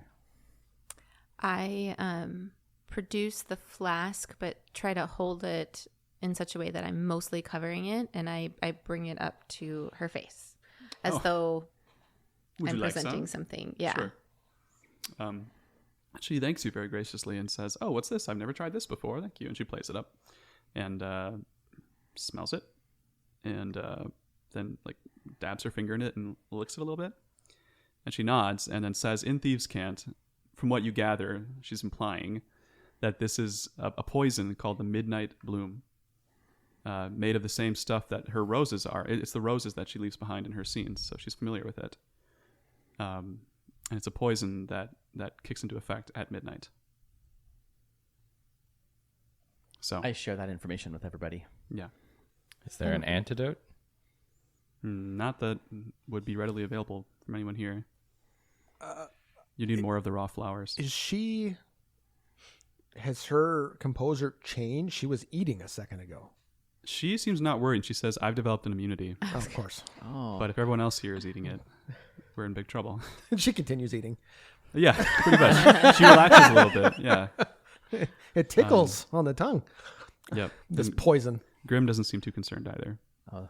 And when he sees you, Lark, he looks like a little bit overcome with emotion. His eyes are a little bit like puffy. Aw. Don't believe it. I He's try to play it super cool. eating Okay. poison. But yeah. Yeah. So, where does that take you? I'm going to continue using Minor Illusion to whisper in her ear my thoughts while my mouth is not moving and I'm facing forward, that the poison is intended to kill 100 people here, per the Castellander's plan, is my theory.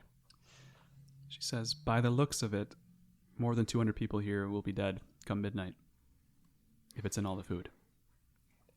Is there anything to undo that? She says, "Powerful magic. I'm out. Can Maybe we the get Castellanters have a cure." Can we get them to stop eating, or is it too late? Have they ingested it? I would say it's probably too late for everyone here.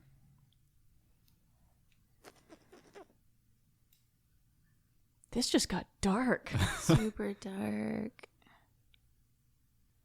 So they've got the one less than 1,000,000 dragons, the one less than 300 souls, and that's what saves the 2 little kids. Is that what am I remembering? Okay. Yeah. Yep. All right. Yeah, Those we kids, need were, to- those we need- kids were cute. That's fine. We need to We'll stop leave the that from party. happening. Bye, everybody. Yep. Happy many- endings. Oh no. Wow. Powerful magic. Okay. Powerful Healy magic. Anybody Can we have- stop time? It happens at midnight?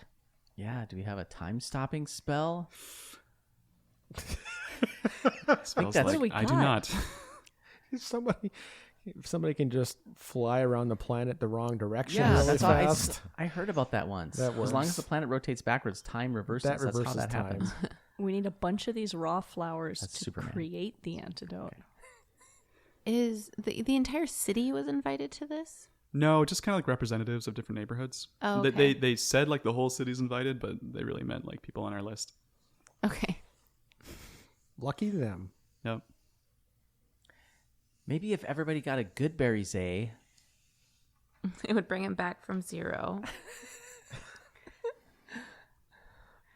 They eat it. Okay, everyone at midnight, eat a good berry for your 1 hit point.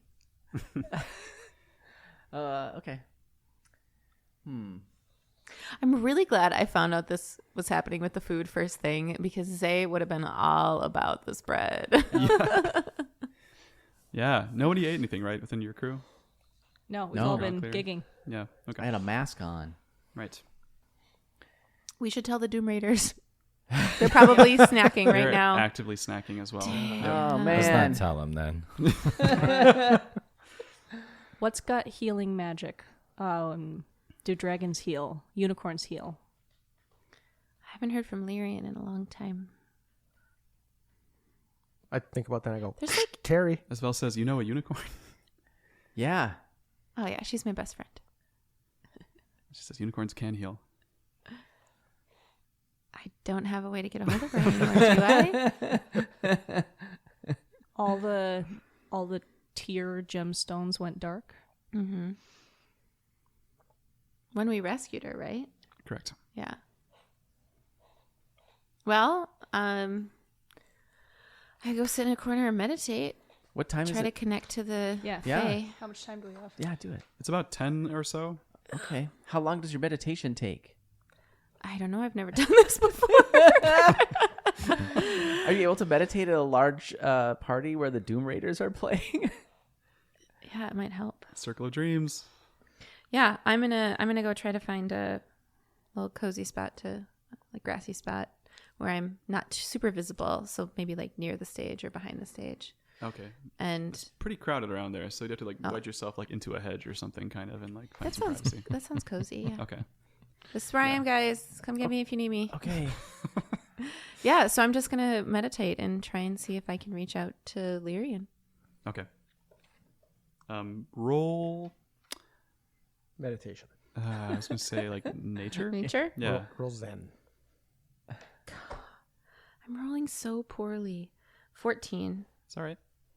That's just the beginning. So it takes you a little while to like find your zen with all the commotion around you. But eventually you slip into it after maybe like 10 minutes or so.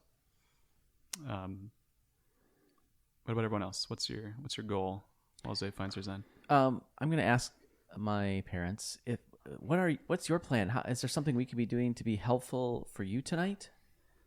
She says, for us, I don't know. We should probably try and stop the ritual. If the people just die, but the ritual isn't complete, do the souls count? I would assume. Depends on how they die. If it's in service of whatever god the Castellanters are fealty to. Let's go kill him. We kill them now. She says to Lark and Thieves Can't, so I assume that you're kind of translating Lark, or Yeah. yeah. Yeah. I will whisper everything Okay. that she says to me in Thieves Can't. Okay. But I'll summarize it in a way that sounds more exciting. Mm-hmm. Yeah. At this point, she's kind of called away by some other noblemen that like join Grim and Isfel in a conversation. So like, Do we see she's forced to. any of Brigand Dareth here? You see no sign of them. What? Yeah, I mean they might be in disguise, as you don't know, but At this point, you hear like a fanfare from up by the house. There's a bit of a Lord Victoria will give a speech. And the crowd kind of all turns down below to face up towards the mansion. And the rich folks kind of part towards this little podium up by the house. No sign of Amalia or the kids. Lark does one of those little asshole like that. You also notice like several guards kind of like taking formation around the doors and around the mansion. In a like more than would be necessary just for a party. It's sort of like subtly happening all around you right now at this moment. And Victorio says, he starts speaking the accolades of all these people in Waterdeep and saying, you are the finest among us. The people of Waterdeep are my heart and my soul and my family's heart and soul. And we're so happy to welcome you all here tonight and return the lost gold of Lord Daggelt Neverember. Cursed be his name. And the crowd cheers.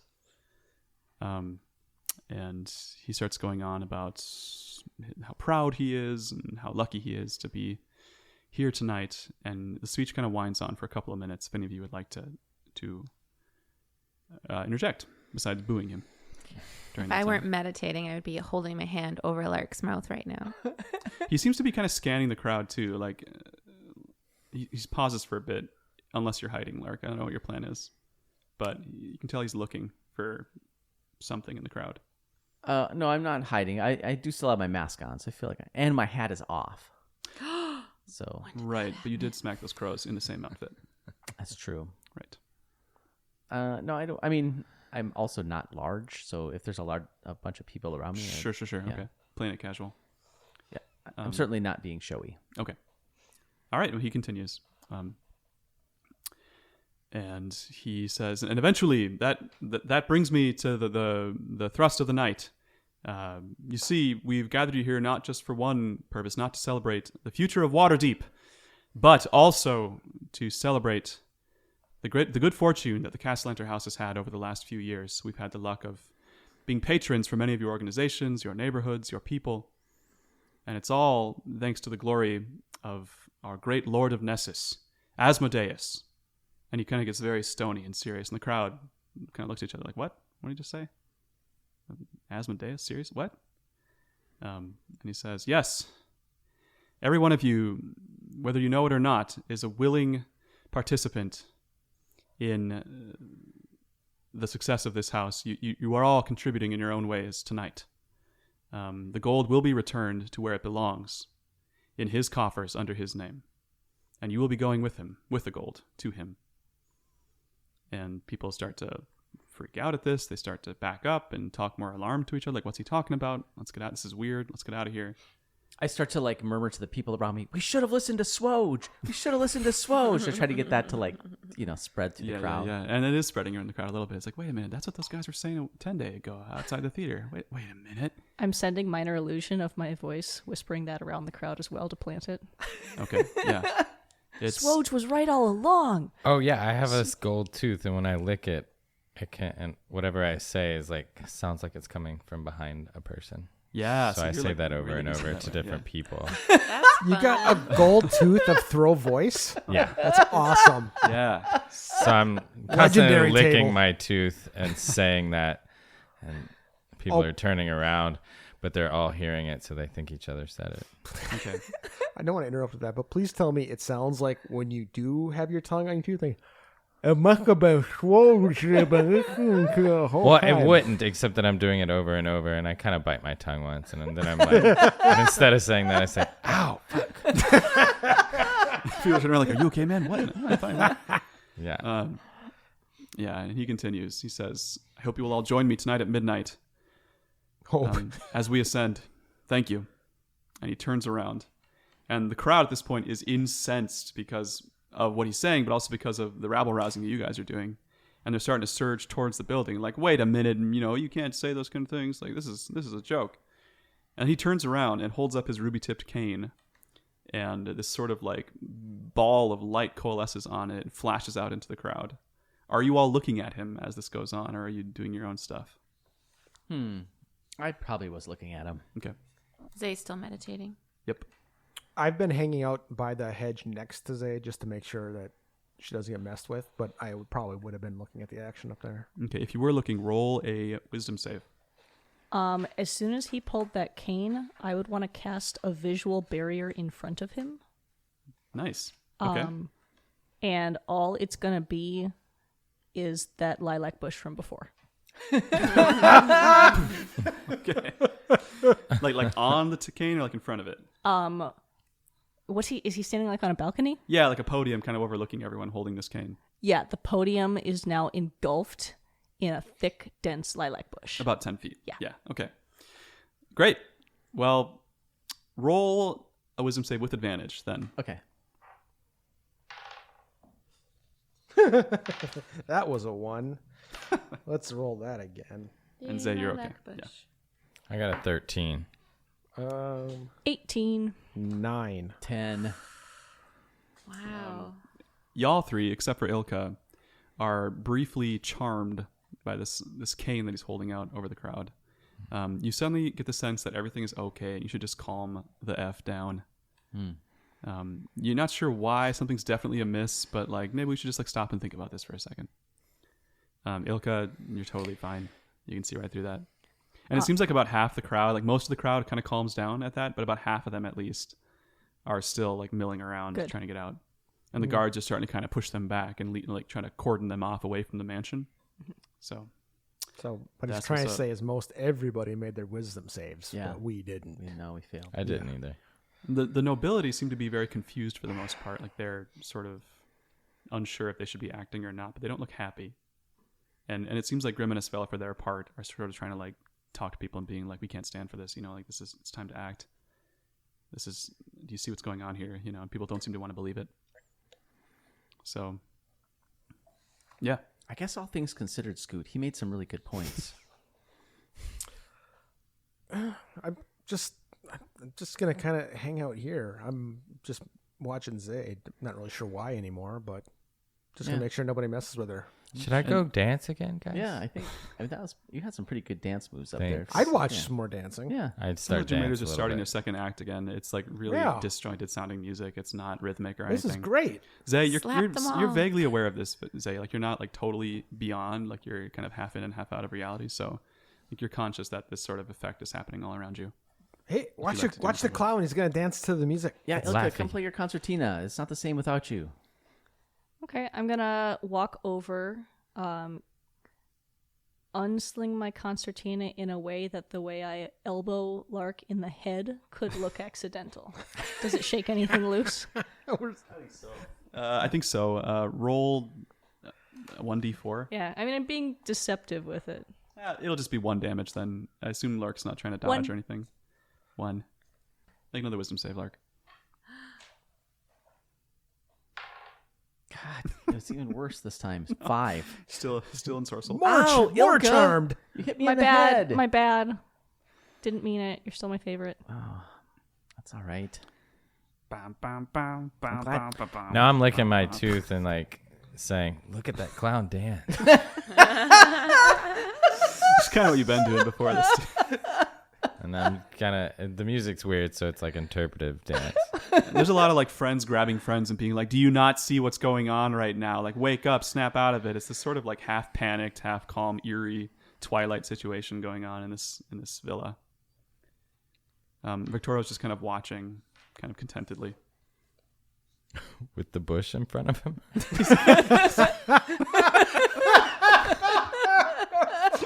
Did he part the bush? That wasn't odd at all. It was just like Pushed it over. still looking with a smile. Did he also look at his orb? So he's like, "Oh, cool, He's just, bush." he's just admiring that bush, man. There's some artistry in that illusion. Like, wow, there's little berries and bugs. So he knows there's someone out there working against him. Powerful illusionist here somewhere. Am I having any sort of success? You do feel a connection to the Feywild. Yeah, roll Okay. nature one more time at this point. 18. Okay, yeah. Yeah, you feel a sort of connection to the moon overhead as you're focusing, and it sort of like in your mind, it blends with that blood moon that you saw over the tree in the deep wilds where you last saw Lyrian. And you kind of feel the presence of LaRue, the unicorn spirit, approaching you invisibly around you from the moon. If you want to like say anything or deliver a message, yeah. LaRue, if nothing is done, hundreds and hundreds of humans will die at midnight. Can you send help? And the feeling fades, but you notice that in your hand you're holding a pendant like before with all the tears lit up again. Little wooden unicorn head pendant. You feel this sort of like sense of peace wash over you briefly, and then you're kind of alone again in a bush with the moon overhead and panic all around you. Panic on the streets of Waterdeep. Okay, I'm going to hold the pendant and seek Lyrian, seek connection with Lyrian. Okay. At that, this kind of beam of light illuminates around you as this power starts to fill you from this pendant that you're holding, and it's very visible to everyone in the area. Uh-oh. And Victorio sees that through the bush as he's peering. That's my favorite picture. He simply says no and slams his staff down on the ground, and causes the ground to erupt, much as he did in the ballroom in the past. So everybody make dexterity saves as this earthquake suddenly rends the villa floor. Unbelievable. I'm switching dice. Oh my god. 21. I switched 16. dice. Crit fail. I got a 9, only because I have a +6 on my dex saves. Wow. Did I sense this coming? With your danger sense? Yes. Is it always on, or do you have to use it? No, it's advantage on dex saving throws. Advantage on dex saving throws against effects that I can see. So if I anticipated it or Yeah. okay, It's pretty clear. You're pretty much aware of any impending danger at this point, yeah. okay, and I thought you were holding a Tootsie Roll. modified 20. It gets my DM juices flowing. Modified 20. 2-0. So crit fail, 9. 16. And say? 21. 21. Yeah, so I had cast that lilac bush, saw Zay started to create light, and I would guess I turned to her to try to cast something to hide it, and so I completely wasn't watching. Okay. Yeah, so the bush disappears. A fissure kind of just opens up into the depths of Waterdeep in the middle of the villa, like extending downwards into darkness, about 20 feet long, right where the band was playing. So the Doom Raiders like leap out of the way in confusion and fear. And you are all knocked down off your feet by this shaking of the ground and splitting of the ground as levels kind of come and go and the garden gets churned up. It's all kind of contained to within the walls here, this like villa area. So the house itself is okay, but it just totally knocks everyone off and leaves like jagged spires of dirt extending like 10, 20 feet in the air. Lark and Ilka, especially, you guys kind of like fall into holes about 10 feet deep or so, kind of like little crags in the ground near the center of this whole apocalyptic mess. Are we together, or we fell into different places? You were pretty close to each other, right? So, yeah, together, Okay. I'd say. And you each take 3 Little falling Dinky damage. to the rescue. Ilka, are you okay? Yeah, lightly bruised. I don't like that Vittoria guy. We should we should ruin his life real fast. All right, roll for initiative.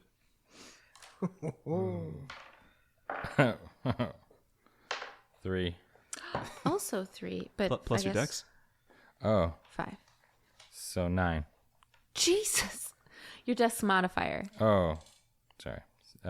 6. But that might be right. Oh, okay. 6. 17. 10. 10 for Scoot. 17. 16. 16 for Lark. Say 5. 5.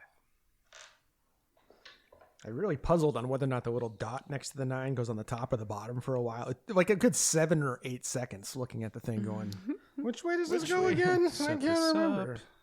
up. Lark. Scoot. E. And then Zay.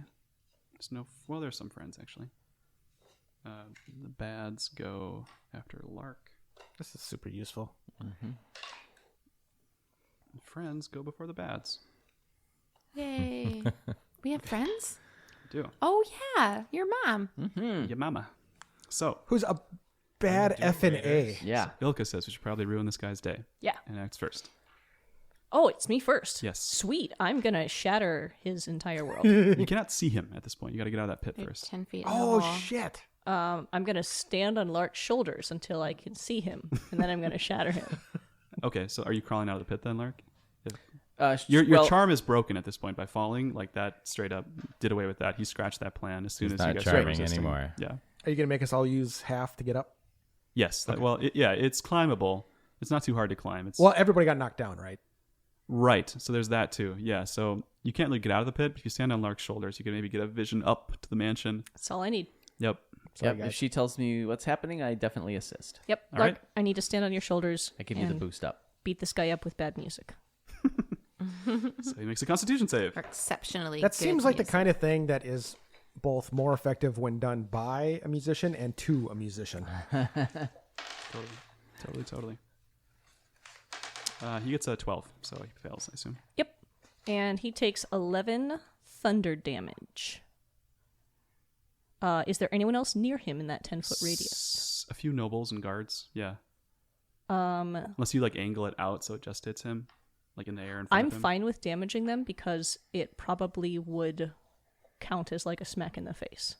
So if anyone's near them and is ensorcelled, they take damage, but it probably also breaks that charm. That's fair. Okay, so you send a couple noblemen and guards staggering backwards, and the podium that he's standing in front of just shatters into splinters and shards of rock. Yeah, front of you. and so this is going to sound like throwing a marimba down 2 flights of stone stairs. So my goodness. oddly comical. Just keeps Injects a little on level. banging. I'd say in my head it's just a series of different honks.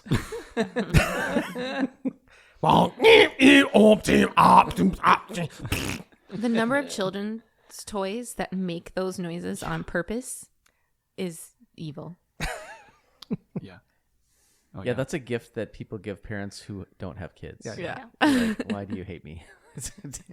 Today I replaced the batteries on one of those toys. My Ours always went missing for some reason and were Yeah. irreplaceable.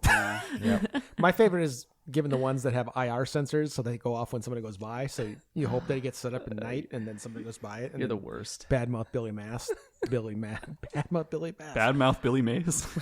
Big Mouth. Oh my God, is my talking is done. Holy shit! Lark, it's your turn. Ilka standing on your shoulders.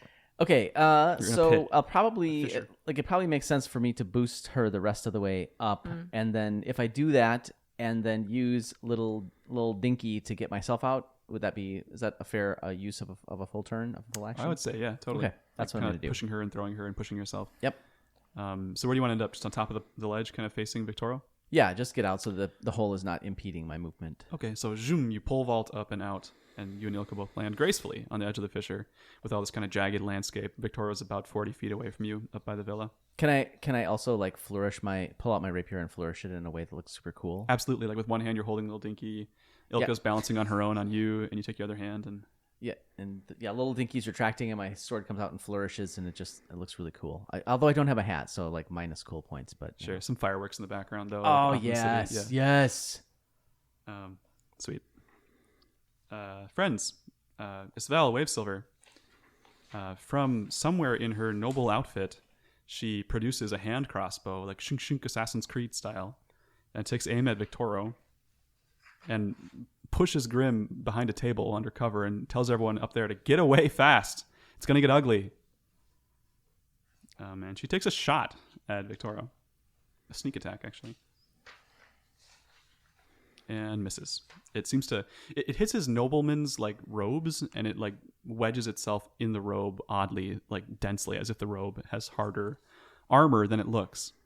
But it's not magical as far as we could tell. Didn't like twing. No, if anything, like, the image of the robe kind of, like, wavers a little bit where it hits. Okay. As if it's, like, a glamour or something. Zevlar. Yes. Nice. Yep. And then Victoro is going to sort of just snap his offhand with his that's not holding the ruby cane, and in the air next to Ilka, a phantasmal ruby cane appears and takes a swing at you. A spiritual weapon appears. Does a Mystic blackjack. Yeah, does a 17 hit you? Yes, it does. All right. Ilka, that's 7 damage as it clocks you.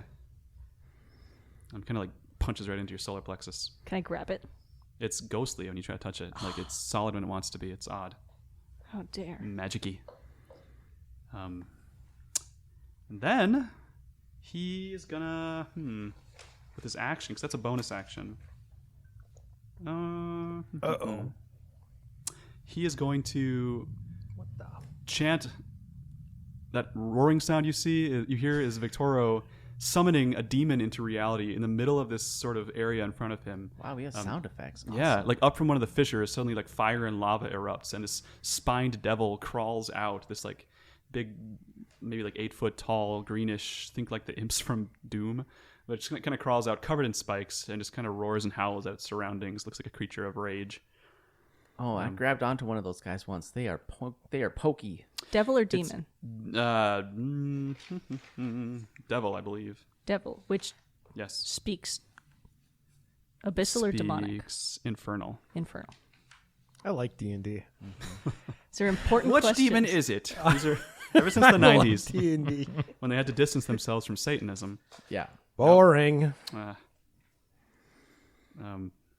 Yeah, that's his turn. He backs up a little ways, kind of towards the mansion, also, but he's still very much in range. So, Scoot, it's your turn. Very much in range, you say. Yes, How far away is he? he is about 40 feet away. What a coincidence. Yes, do tell. And how high is the balcony? He's not on a balcony. He's just on like this raised area of the lawn, and it's all uneven anyway, so it's pretty difficult terrain to get over. Okay. Unless you're leaping. What an idea. I don't know. Up maybe like 15 feet, 10, 15 feet. Okay. I want to run, like dead sprint, just start. Is there any path of clean territory where I can get to, I guess within, how do I have a run up towards this of clean territory? It's all difficult terrain. It's all difficult terrain it's at just this like point? super fucked up. Okay. Yep. With that fissure also next to you that these two fell into. Okay. So only up by the manor itself is it smooth again, like right where he was standing by that podium. Okay. Yep. I want to get up, run and leap, land, rage, as close to him as I can. Okay. I would say that you get to about like 15 feet away from him. Okay. You don't need like a running start with these boots. I think you can just like jump from standing pretty much. I can, but if I have movement, my long jump goes from 24 feet to max. Gotcha. So Okay. So you get up from prone, take a few steps, and leap as far as you can. with no movement, I can long jump 24 feet. Yeah. So that's kind of what you're doing. Like you get up from prone, and then it's too much to get a running start, so you Okay. jump. Okay. Yep. So that's where we'll leave it then. Okay. So what's immediately around? I wasn't planning for my landing or anything else. So now what's around me? Who's around me? That spined devil is right in front of you. Oh, Yep. really? Yep. I rage and attack him. Okay. Fuck. Why'd you tell me that to begin with? Shit. 8 foot tall green pokey demon. Oh, of course. Pokey demon. Oh, and let's do more things. Let's have some more fun with this. Let's see. I yell the name Shishalis. Nice. I yell this, and my shield blows out. Right Into like water droplets. into water droplets. Let's see. We'll leave my hands free. Provides bright light for 20 feet. I don't care if I don't know if that matters. Dim light will rematerialize. Okay, so the shield is broken up. It still provides me the bonus, and now I have 2 hands to swing my battle axe with, or whatever it is I'm using now. I can't remember what we decided. Oh, it's 1d10 if I hit. So, and I'm raging. Okay, 19 with the +6, so 25. Definitely hits. All right. This is the most shit I've ever done. I'll throw you. So 8 plus 3 plus 2. So 13 slashing damage All right. for attack 1. That's a 7. So 23 to a hit. Yeah, hits. All right. Again, that's a 9. So that's 14 slashing damage. All right. So it seems resistant to your attacks again. It's got that thick, spiny hide, I figured. but you're still chunking into it, and Yeah. it's definitely focused on you. And when I Scream, Shashalis, Enrage, and attack. I want that dolphin to go from off of my right thigh where it was hiding to right to my chest and just fucking blazing mad. Like the ocean is on fire behind him now. Sure, like there's like a tsunami rising behind the dolphin. Yes. as it sails There's towards your fire opponent. on the water. There's a storm coming in too. And this dolphin looks pissed. Sick. Mr. E. I'm going on break. Yeah, I'm gonna move to that demon as well. I have the same speed. Yep. So I should be able to get there, yeah. Yep. And my hands they have like green mist around them. Poisony kind of mist. And I'm going to, let's see. Yeah, I'm going to attack twice. And for the first one, I'm going to use a key and use a stunning attack Nice. on this guy. So he has to make a Constitution save. All right. And is this your attack or is this a bonus attack after it? This is my first attack of Okay. 2. I think. Does that work? If I'm using a key on, or is that a bonus? I think it's whatever it says. I'd have to check. I'll look it up real quick. But we'll say you get an attack as well, I think, because it's like one of you convert one of your attacks to a stunning attack, so you still get a second attack too. Right. Yeah. But I'm using Yeah. this stunning attack Yeah. on him. So you do it as normal, and if it lands, Oh, and I have to use a melee weapon, so I've whipped off my belt You can swing on it the in your way, and I'm hands. swinging it, whipping it around, and I Nice. hit him. Yeah. So you're doing 3 attacks still, right? Like you had 2 attacks in your bonus action, and one of those attacks is a stunning strike. Yes. Roll the 3 attacks then. Okay. What do I roll? You should have D20. advantage, so roll D20. 2d20 3 times, since Scoot's also engaging this guy. oh, I think So That roll was it a twice. You have Rick- advantage on all 3. Okay. 4. so. That's what 10 with your bonuses. Yes. 10. 10 will not hit. Okay, so roll 2 more First one's a times. miss. 6. Take the better of 2 Oh. rolls. The first one was a 9 15. plus 15. 15 hits, just barely. Okay. And I'm rolling again. Do you want to do damage first? Well, let's just get the third one in, and then we'll roll damage for 2 of them at once. Okay. So This- roll it 2 times. So it was a 15 plus 6, Yeah. 21. Big hit. So you can roll 2d6 and add your dexterity modifier twice for damage. So it'll be, yeah. 1, And roll it. 3. 3 plus 6. So 9 damage. And then you had the poison mist. Does that add? Yeah, so it was poison damage. Well, it's sorry. The stunning attack is that he had to make a dexterity save. Yeah, so he succeeded on that save, so he Okay. didn't get stunned. But he still takes the damage from the punches. Gotcha. So 9 damage. Yes. And the 6 of it's poison or something? Yeah, so it should be poison, acid damage. Okay. It seems like the acid just like soaks into his skin and doesn't even leave any mark on him. Like he's a creature of acid. But just the act of punching him though still hurts him. So he wheels back a little bit, and it takes us to Zay in the shrub amid the wreckage. I'm going to move to the highest point I can see near me Okay. and scan the crowd for Mrs. Castellanter and the children. Okay. So you kind of scramble up to one of the juts of ground that came out of the ground from the earthquake attack, and it gives you a really clear vantage of everything around you. And there's people milling around, crawling out of holes, trying to figure out what's going on. The guards are kind of pushing people back. The birds are all like up in the air now and kind of like swirling around. You don't see any sign of Amalia Castellanter or the kids. Okay. They are not outside. Do I have time for an action? Yes. Okay. I cast Moonbeam on Vittorio. Okay. Vittoro. So he makes a Constitution save or Dexterity? Yes. They are engulfed in ghostly flames. Con saving throw. He fails. Okay. Nice. So if he is not in his original form, he would revert to an original form. He doesn't change. Okay. And 2d10. That's one doppelganger out of the way. Yep. 11 damage. Nice. All right. And he roars in pain, not expecting this magical barrage that he's getting all of a sudden. It's a 40-foot high cylinder if there's any birds above his head.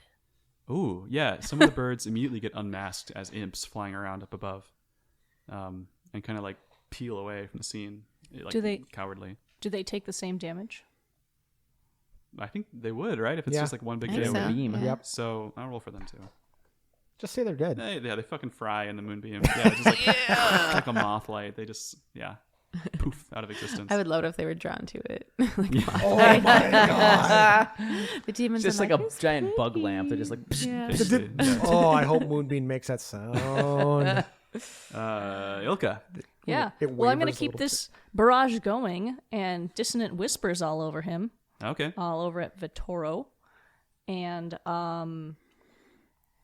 yeah, I'm going to be a monster and see if he's got any empathy left in him, and the discordant sounds he's hearing are his children dying. Oh my god. Is that a wisdom save? Yeah, he needs a wisdom save. He, I think he succeeds. Heals them for 2d10. He rolled a 14. Yeah, 17. Wait, say it again. He got a 17 on his wisdom save. Yeah, he passed that, so he takes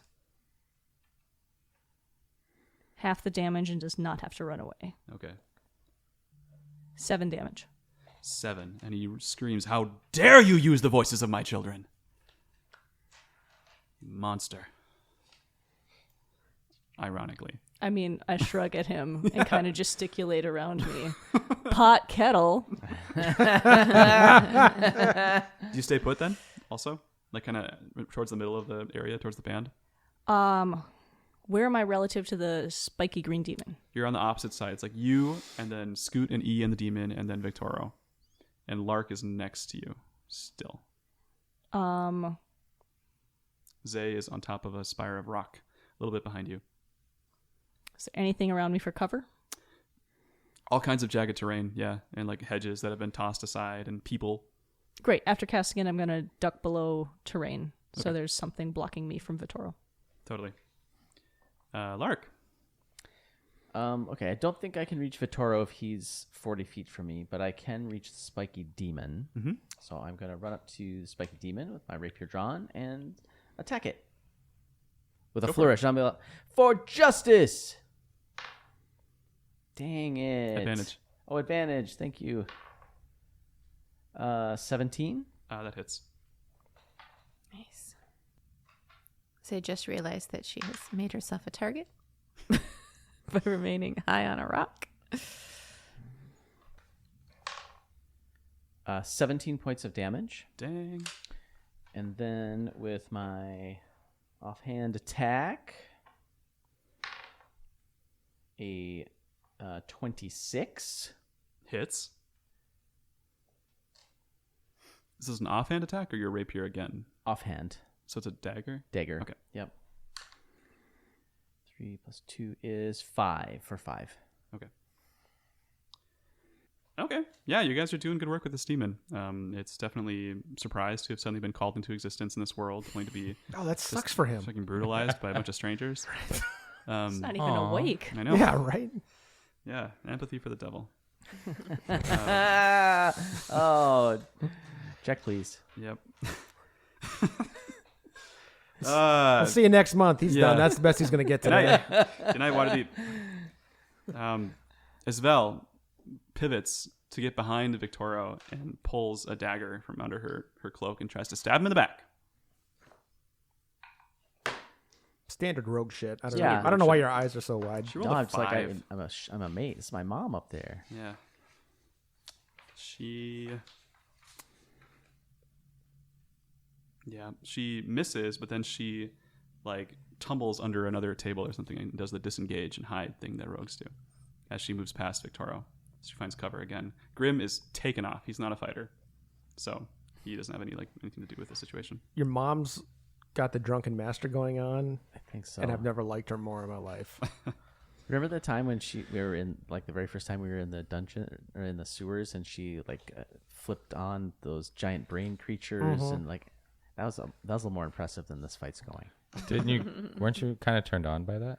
No, I think I was dead. Yeah, as I recall. Oh, it was. That's it how was most Scoot. fights end. It was me. With me dead. Scoot, you're the one. That's my mom. What? Nothing. The bearded devil turns and starts to go to town on Lark since you did the most damage, Lark. Oh, Yeah, I did. fucking gonna be like that, huh? It's going to attack you with both of its claws like drag almost to the ground. It's got these like 3-foot long claws that it starts swinging at you. So Sheesh. it rolls an 11 and a 15 with those two. 15 hits. Okay. You take 5 piercing damage. Ow. And then the tail whips around and swings at Mr. E for 2d6 damage if it hits. 'Cause he did the second most. I think you did. God damn it. Sorry, Scoot. No.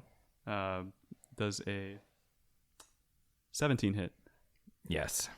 You are going to take 14 damage as this big spiky stegosaurus tail comes slamming into you. Ow. 14. Yes. At the same time, the whirling birds, many of them coalesce into imps and start to dive bomb you, Zay, from your point atop the peak. So I'm just going to roll 4d20 here and see what I get. That's kind of an approximation. So sad. This is how that chandelier rope felt. 1 critical fail, 1 critical hit, Ooh. 1 hit, and 1 miss. 20, a 1, a 16, and a 2. So the critical fail falls into the critical hit, and they cancel each other out. Yeah. So I'm going to roll 2d4 for each hit and 4d4 for the crit. So you take 7 damage and 12, 13, 14 damage. So 21 damage total. Ooh. As the whirlwind of imps, especially after some of their brethren get fried by this moonbeam, kind of tightens and coalesces and starts to barrage you as if you were the Crow Queen from Schitt's Creek or something. Hashtag spoilers. Hashtag spoilers. So, lastly but not leastly, the Victorio Castellanter snaps his fingers, and the spiritual weapon attacks Ilka one more time, the big staff that was next to you. But I'm hiding behind a rock. It seeks you out. How dare. It's a heat-seeking cane. What the And heck? it goes for a hit. Aren't you dead? Right? It's a- What heat? What heat? That's a good question. Perspiration. I don't know. Magical. It's magic. Why do you perspire? You don't have heat. Your magic bard heat. You get a 22. It hits? Yeah, 22 hits. Okay. That's 5 damage. It's not too dangerous. I think we should probably retcon this whole thing. Because the cane found Ilka? Yeah. You're right. I'm kind of overreaching. So. But I figure its command was kill her, and so it's doing its job. And you're like right next to it when you went and hid behind the thing. So like Victorio can't see you, Kane can see you. That's how I'm rationalizing it. I didn't mean you had to do that at all. Well, here we are. Now our listeners understand the bonkers justification. But that you were like, I need to justify this. I have. Victorio then holds a hand over himself and kind of passes it over his face like a rock star and starts to shimmer in and out of existence. And one minute you see him, you blink, and he's gone. So Is the demon still here? demon is still there. Yeah, he So- kind of like fades Yeah. as if he was in Back to the Future. Everything's movie references to me today. I'm sorry. Yeah, Well, too bad that you one at haven't least seen- wasn't Disney. Yeah, Yeah. at least you haven't seen any of them. Is it Disney now, though? It might be. It is? I don't know. Oh, I see what you're asking. I don't Yeah. know. It's a good Hey. question. Yeah. Time. With Vittorio gone, Zay can go back to unicorn stuff. Scoot, your turn. Still a demon here. There is. I'm gonna, And a bunch of demons And you're attacking Zay. raging. and I'm raging. And it's a good thing I'm raging because no one's attacking me. So I'll go ahead Yeah. and attack this guy a couple times. Okay. The guards do seem hostile to you, but they're so busy with all the people that are trying to escape that they're not really like part of this fight. They're just There's like, imagine hundreds of people all around you trying to escape. Also, And an 8-foot spiked green demon. more right in pressing. front of me? Yes. I'm gonna roll this thing. Wait a minute. That was the cheater die. I'm not using that one. Okay, and I got advantage because there's 9 guys attacking him. 3. Yeah. Okay. 6 fists. Shit. 6 feet. 1 belt. That was 11. 11 does not hit. Where's my It cheater die? catches your axe in its hand and Where's just the throws it cheater aside. die? All right. Attack. Come 2. on, nat 20. 19. Not bad. That'll do it. I used this one. And a 15. So, where's that? 10. There we go. 5 plus 3 plus 10. 10 more slashings. Okay. Sweet. You chip away at the demon again. You hack off one of its spines. Yeah, okay. And it goes flying away, trailing blue blood. I suppose if he got summoned, he's probably going to get dissummoned too, right? You don't know. All right. It's not clear how this science works. I don't know. Yeah, I don't know how that works, Scoot. I've got an eye on one of these 3-foot claws. Yeah. Mr. E. Yeah, I'm going for the demon. I'm gonna first attack him just with my... I'm gonna change my hands to... They're like really cold now. Okay. How does that look? Like you like clap your hands or just like poof? I rub them through my hair. Your non-cornrowed hair, your clown Yeah, hair. it gets stuck a little bit, but now they're super cold and there's like mist coming off of them. Nice. So I'm gonna what, spiky? He's spiky. Oh, hold up. There's one spot where he's not spiky, though. Like one spike. One spike cut off. So go for that. Yeah, I'm gonna breathe a dragon breath at him, a cold dragon breath. Sweet. Nice. A dex saving throw versus my key. He fails. He fails. Sweet. It's good to be the guest player. 2d6. So 2 plus 6, 8, 18.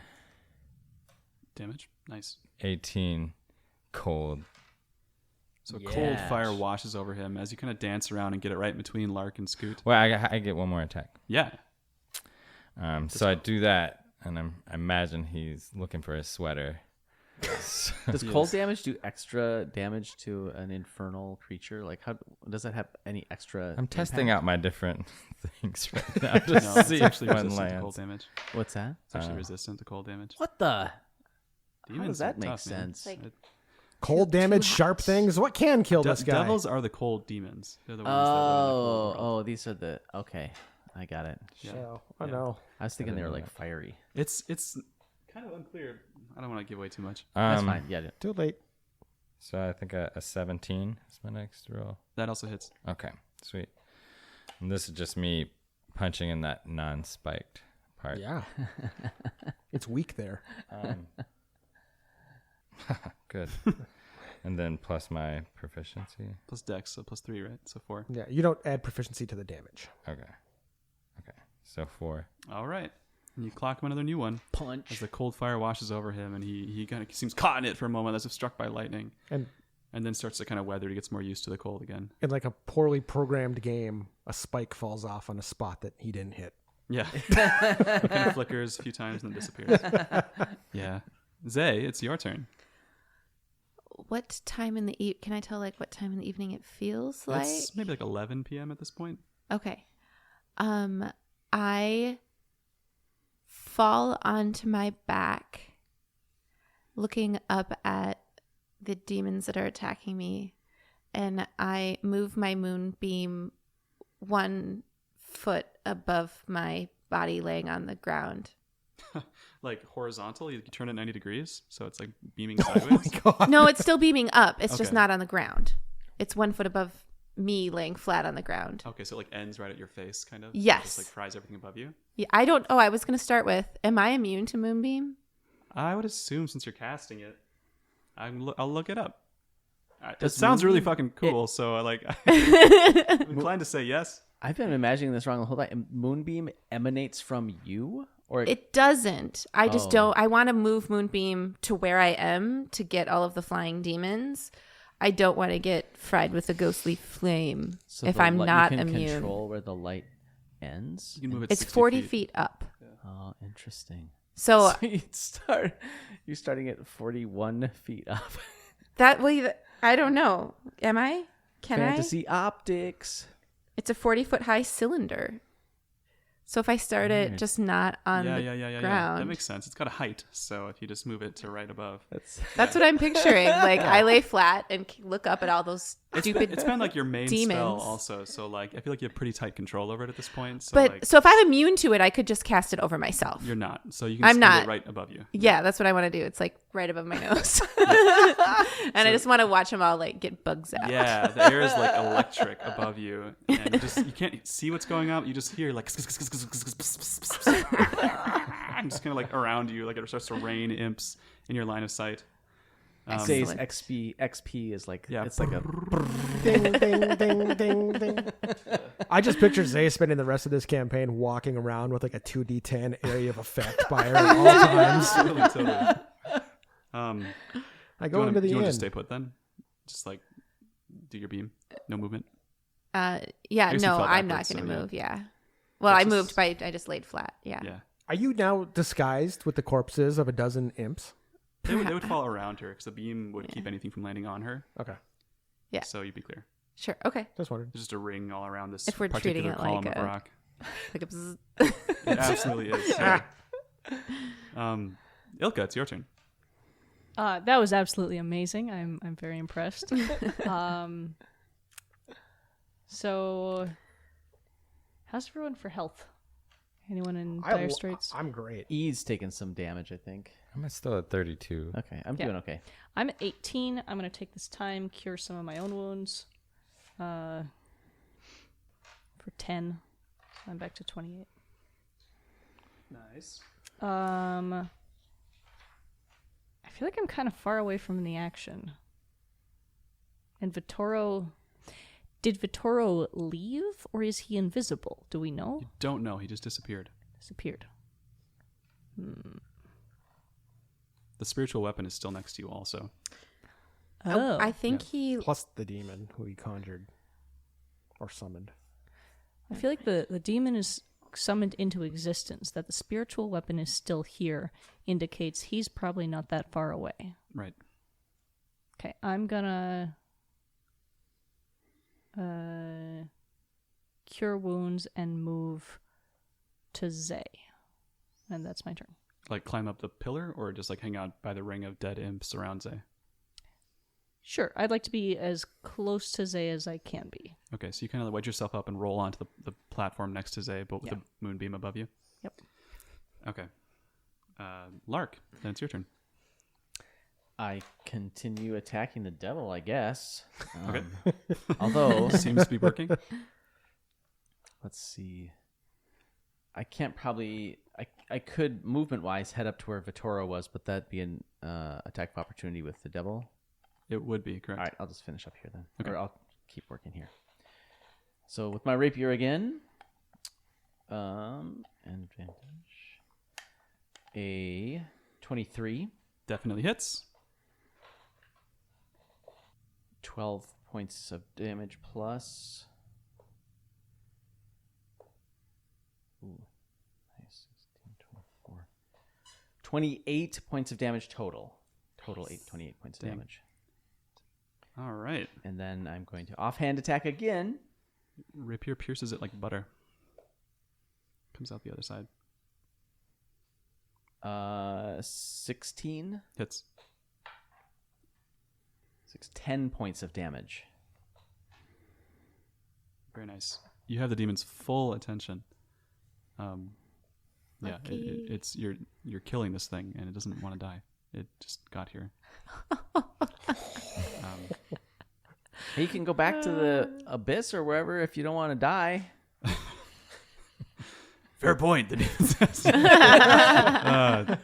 Esvel, for her part, dives towards where Victoria was standing and passes through thin air, like trying to grab an invisible person, but doesn't see any sign of him and doesn't hit anything. So she kind of rolls with her dive and then takes aim with her hand crossbow at the demon and shoots at it.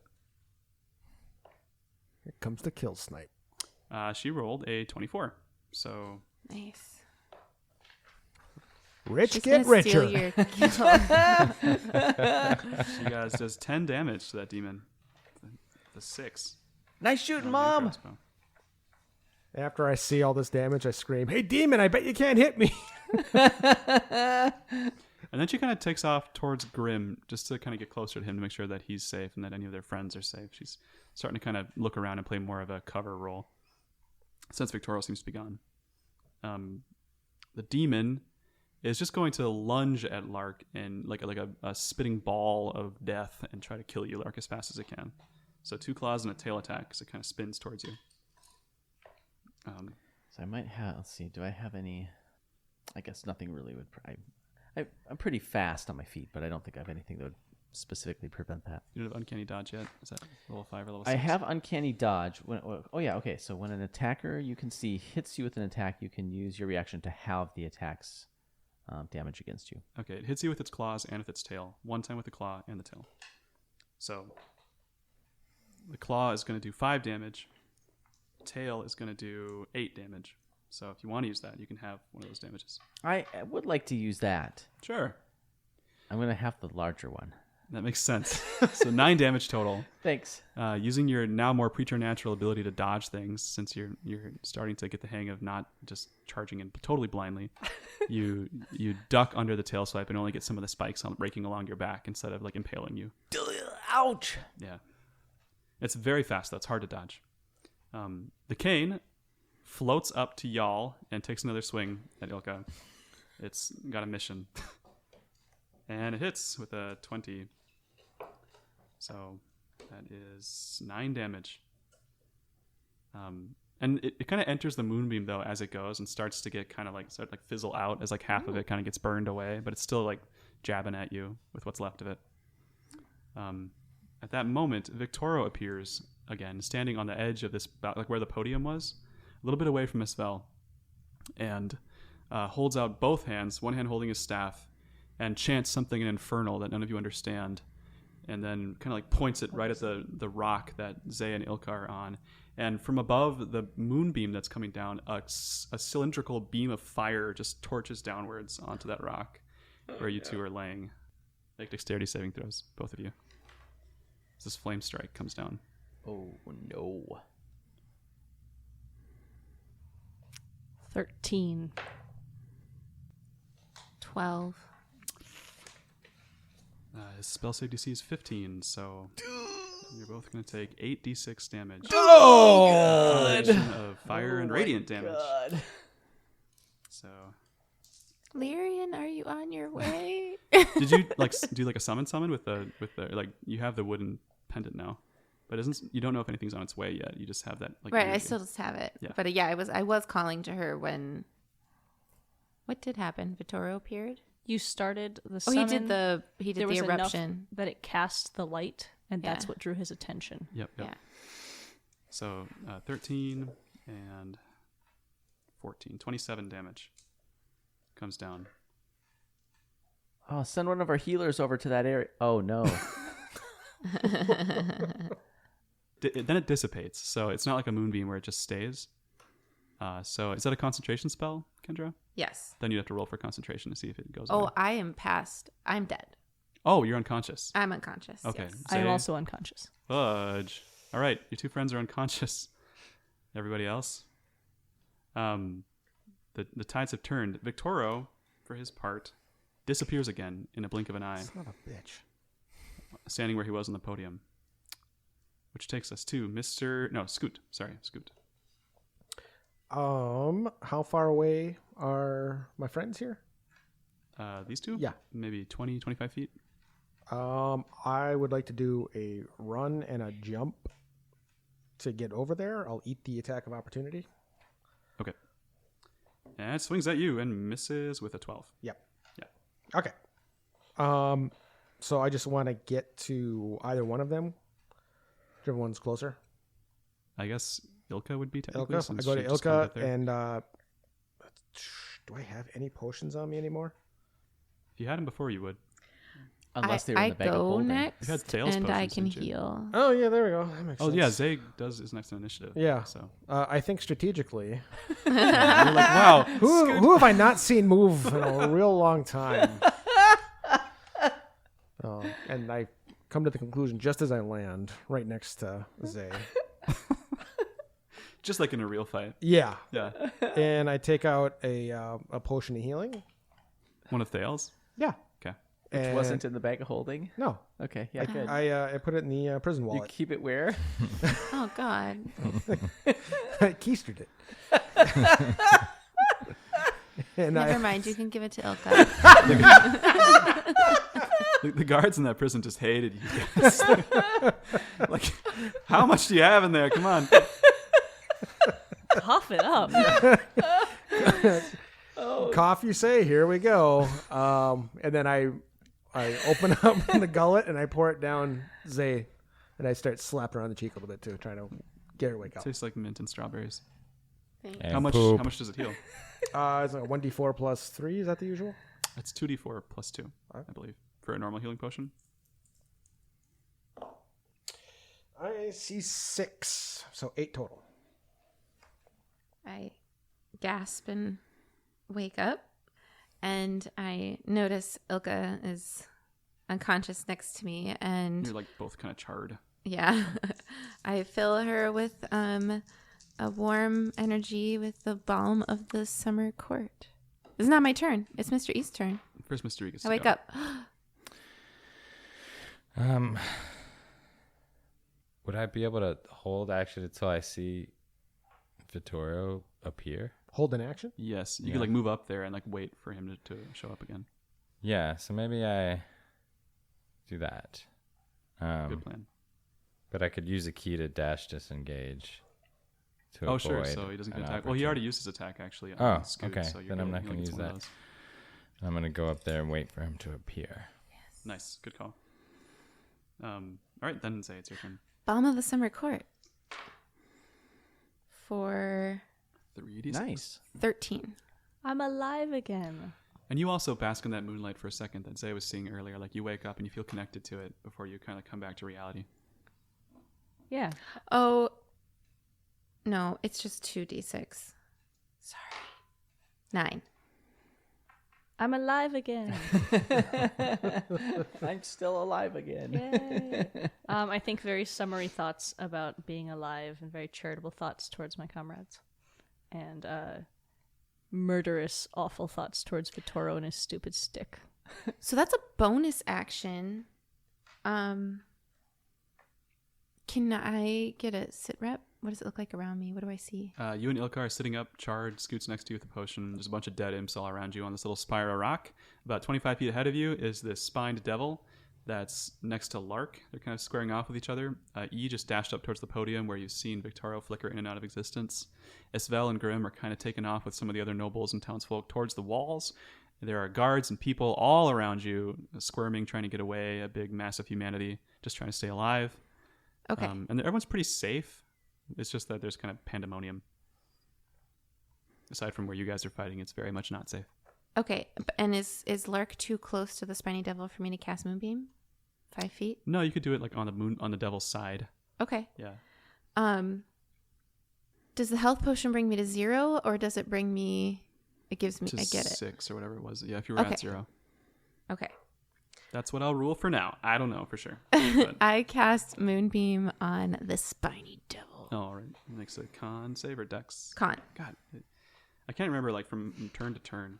It gets There's a lot of things to remember. a 17, so I think it succeeds. So half damage. Okay.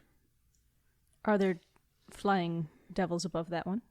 Only a few at this point. The ones that were smart enough to not swarm right into the moonbeam. So there's maybe 1 or 2 little, but for the most part, they're avoiding the moonbeams now. Crispies. 6. 6 damage. All right, this devil's looking like its skin is a mess. It's needs new lotion and skin products because it's been charred and frozen and poisoned and stabbed. I yell, "Save me a claw!" Lark, your turn. So when you say it looks like it, It's Ilka's turn. Oh, it's Ilka's. Oh, Oh, yeah, sorry. sorry. Yeah, that's Yep. it. Yeah. All right, I'm alive again. I'm casting Yertle's tiny shell over myself and Zay to create a safe place where she can summon this goddamn unicorn. And Scoot, I'm still there. Yes. So the three of us are in it. The way this is going to work, casting time is a minute. This is going to take some time. 10 turns. 10 turns? 6 seconds a turn. Good lord. We've never gotten to 10 turns. No, we could say that like you're starting to cast it and it's not like fully effective yet, but like it's providing some protection and it kind of just coalesces over the course of Let's some see time. what we can do. So Yeah. we're going to start casting it. As long as I am within it, it will hold. It is solid. I'm going to make it look like the floor. So there's at least some disguise, but no one else can enter it. Nothing can be cast through it from us or from the outside. So it looks kind of like this spire looks kind of like one of those mushrooms from Mario or something. It's like this jut of rock and then like this dome-like thing on top of it. Normally I make it look like a turtle shell, but I feel like that would draw all the attention. So for now, it is just the texture of these jutting up rocks and spires. A very earthy shell. Yes. All right. So it's still somewhat ephemeral. It's not like a solid shell yet. Like some magic could get through someone, and you can pass out from the inside, right? You just can't go from outside to in unless there's like They can permission. come and go. I Okay. cannot leave it. Okay. So I'm going to work on casting it. I'm going to tell Zay, please summon your unicorn as soon as possible. And then while we're here, I'm going to bardic at Scoot as a bonus. Nice. What song is that, or what inspiration is it? Oh, at this point, it's the theme song from that old YouTube Charlie the Unicorn. Oh, I thought about that forever. Yeah. That's yours now. Come with us, Charlie. Lark. Okay, I'll have to look it up later. Candy Mountain, is that one? Candy Oh, Mountain. Candy Mountain. Yeah. Yeah, so that's playing in your ears, Scoot. And that makes you feel more inspired. Well, after this conversation, all I have is Big Rock Candy Mountain in my Yeah. head. Good Rock Candy battle Mountain. sound. Sounds different. Yeah. Okay, so you were saying before that the spiny devil seems kind of beat up And it's also being actively moonbeamed. and actively moonbeamed. Does it seem like can I tell, does it seem like it's on its last legs? Gouts of blue blood are coming from its missing spikes and stab wounds. So it definitely doesn't have long for this world unless it receives So medical. it seems demon medical seriously attention. damaged. Yeah. All right, then I guess I'll continue here. All right. You are Right. kind of keeping it from leaving the moonbeam too by like being Sure, a barrier. okay. So. And for clarity, have the people all around us run away? Am I here kind of by myself? Yeah, like any brouhaha with the people in the area, they've all tried. Even the guards have tried to stay away from this magical chaos going on between you and Victoria. That's great, because normally I would lose my sneak attack action since I'm here attacking it by myself, but because of my rakish audacity, as long as there are no people within 5 feet of a creature, of me, I can still use my sneak attack. Was it East Tilder? What did you do on your last one? No, I went up to where Vittoria That's right. had Thank you. disappeared. Sorry. So I'm going to, with a flourish, attack with my rapier again. Eat metal, you dumb devil jerk. I wasn't very happy with that comeback, but I still landed the blow. Heck yeah. 25. For the rest of his dice bag. In damage. 26 points of damage with the rapier. Jeez. And then offhand, I crit fail. All right. So you run it through, and the demon dies like in one fell blow and falls onto your rapier. And then you stab it again with your dagger and just miss because of the weight of the demon coming down on your arm, and your hand goes into the moonfire a little bit. And you take a d6 of damage. So 3 damage. You Ouch! get singed. But the demon falls kind of upon you and to your side, Lark. Ow, this thing's pokey. Very pokey. But, you know, it's not like a attack, so it's Sure. not like coming at you. Come get a claw, Scoot. I'll be right there. Do you want to move, or is that your turn? Is it on me? Can I move? You can move, yeah. Oh, okay, yeah, then I'll... I'll head up towards E. Okay. Kind of like flank him. Yeah. All right. Isvel, for her part, she's over to the wall now with some of the folks, trying to like spearhead an effort through the wall, like the little platoon of guards that's keeping people inside. She's kind of like helping them gradually force their way through these guards and find a way out of this enclosure. So that's what she's up to now. The demon is dead. The imps are too scattered to do any real damage. Victoro blinks into existence about 5 feet away from where he was before, within range of you, E, if you'd like to attack him. Yeah. I'm gonna use a key to get an extra attack in this moment. And I'm up there, so can he roll with advantage, or how does that work? If I'm there flanking him, even though I'm not attacking Vitoro? I would say he does not have advantage from that yet 'Kay. because you're not like engaging Victoro. Got it. So it's just you and him right now. So I rub my hands through my hair again. Now they're on fire. And I kind of swing around, and I'm going to punch him and keep whipping around to have my lock, then clock him in the face and tell him he's ugly. Nice. I crit failed on the first one. Which was your chain My attack? hand. Your hand. Yeah. Okay. The lock's still whipping around. Well, roll the other ones first and see what happens. That one is a 19. And then my last one I was going to breathe dragon fire if I make it that far. Okay. Yeah, you if you're next to him and you got a hit, what'd you roll on it? I haven't rolled damage. Okay. 5. The D20 to hit with the dragon fire. So he was rolling damage for the second hit. If you roll your d20 for the dragonfire. Oh, I didn't. That's 11. All right. Well, the dragonfire is a... Or is it a dex save that he does? Yeah, it's a dex save. Yeah, that's right. Okay, so he got a 9, so I think he fails that. Yeah. Just takes the full damage. So my goal would be to punch him, which I did not, I'm guessing. Then the Right. lock clocked him in the face, and then I breathe fire at him, Yeah. Yep. directly at him. Yep. Nice. So then the fire would be a 2d6. So that's 5. So five damage from the breath, and then the clock was The clock was 6. the lock clock was 6, so 11 damage. Plus do you add your dex to that or something? I did. Okay, great. Okay. So yeah, you're breathing what fire? You said. So I'm on fire now. All right, and your fists are on fire, and you're breathing fire, and you're swinging your lock around your neck, and you hit him with it, and you're getting so into it that it kind of like gags you a little bit, like chokes up against your neck really hard, Yeah. to the point where you kind like your voice is like super harshed out by that attack. I'm like, yeah, you're ugly. Yeah, but I mean, it doesn't hurt you; it just Okay. like gags you a little bit. And then I breathe fire at him. Yeah. While you were gagged? Well, I swung around enough and it wasn't on my neck anymore. It gagged me while I was hitting. I just think like the classic cartoon. It's like you try to breathe fire when you're gagged and your head explodes. Comes out my The butt. half a cane Comes out again the ears. goes after Ilka and misses with an 11. Good. Yeah. You Fuck parry that it. cane. I thought that. Oh yeah, it just got partially moonbeamed. Yep.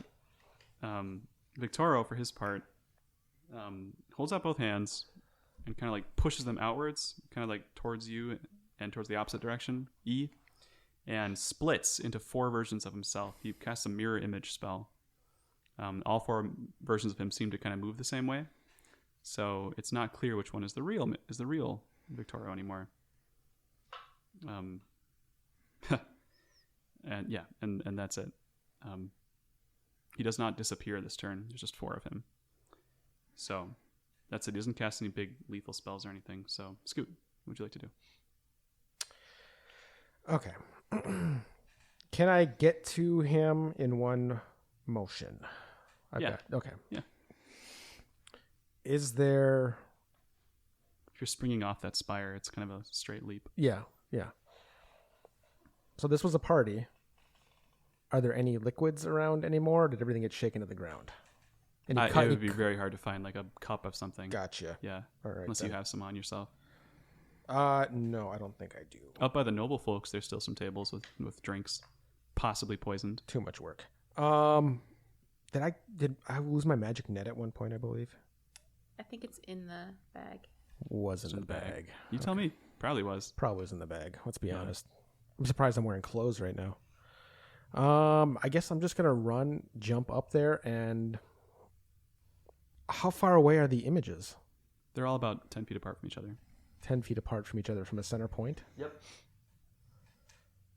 Could I jump into the center of them and hold my axe at the end with one arm and swing around just to try to make contact with all of them without intent to like do any damage, but just to, does my axe go through these things? Would I have the reach to get if I'm in the center of a 10-foot, or is that too far?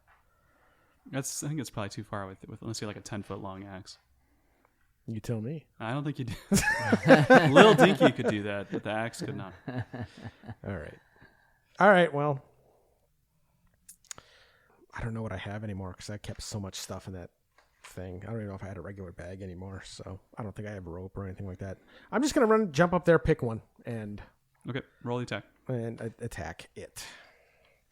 And another technicality question: I think if I do an attack, it's got to be on the same. The second attack has to be on the same target as part of the attack action. Okay, go for it. I think. I think it's within range. You can do two different things. Okay. But it would just be one in this case. All right. anyway, Well, so. I'm picking the northmost one at this point. Okay. That'd be 18. It hits, makes contact with this version of Victoria straight up. All right. Whoa, nice. I'll take that. Yeah. He's lucky. 2, so that would turn into 7 slashing damage. Okay. Any change? You're cutting into Victoria Castellanter as far as you can tell. As far as I can tell. All right, attack 2. Yeah.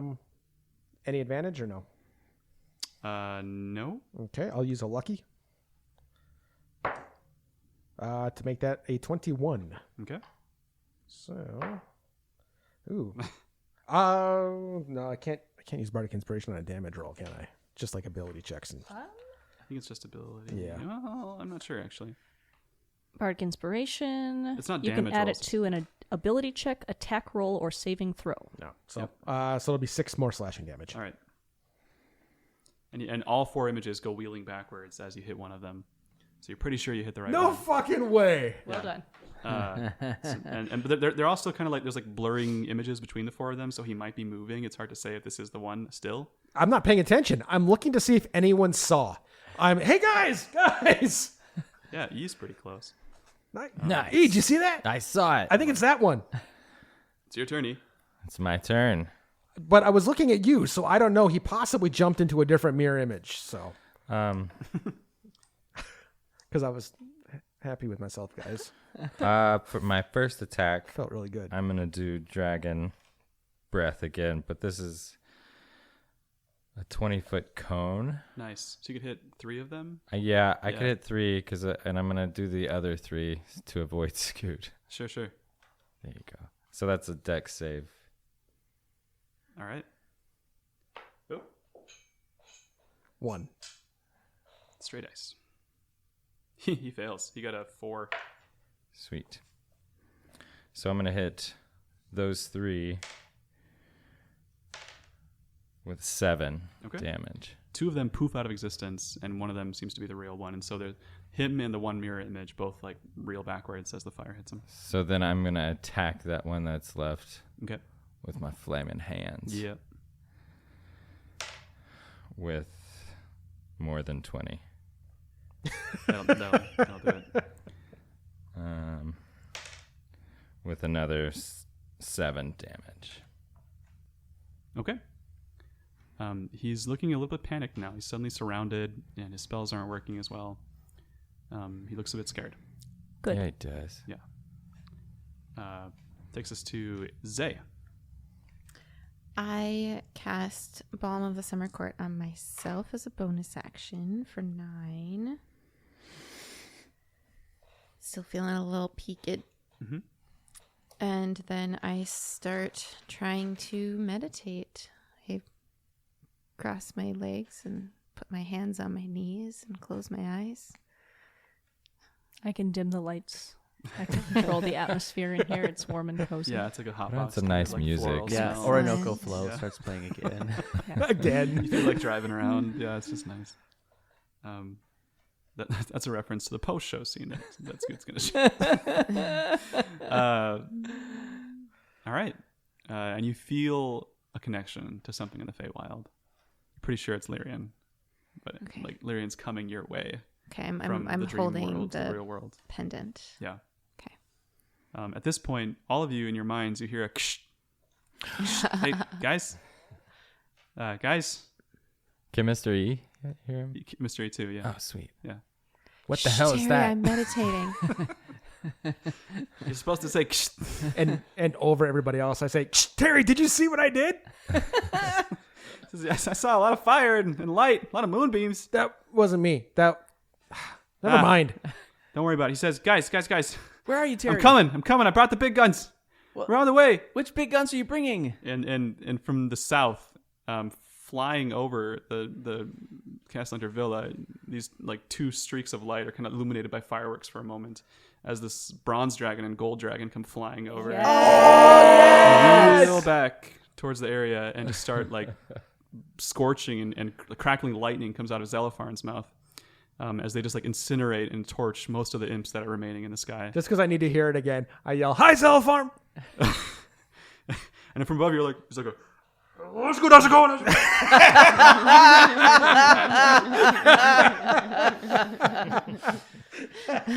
That's fucking awesome.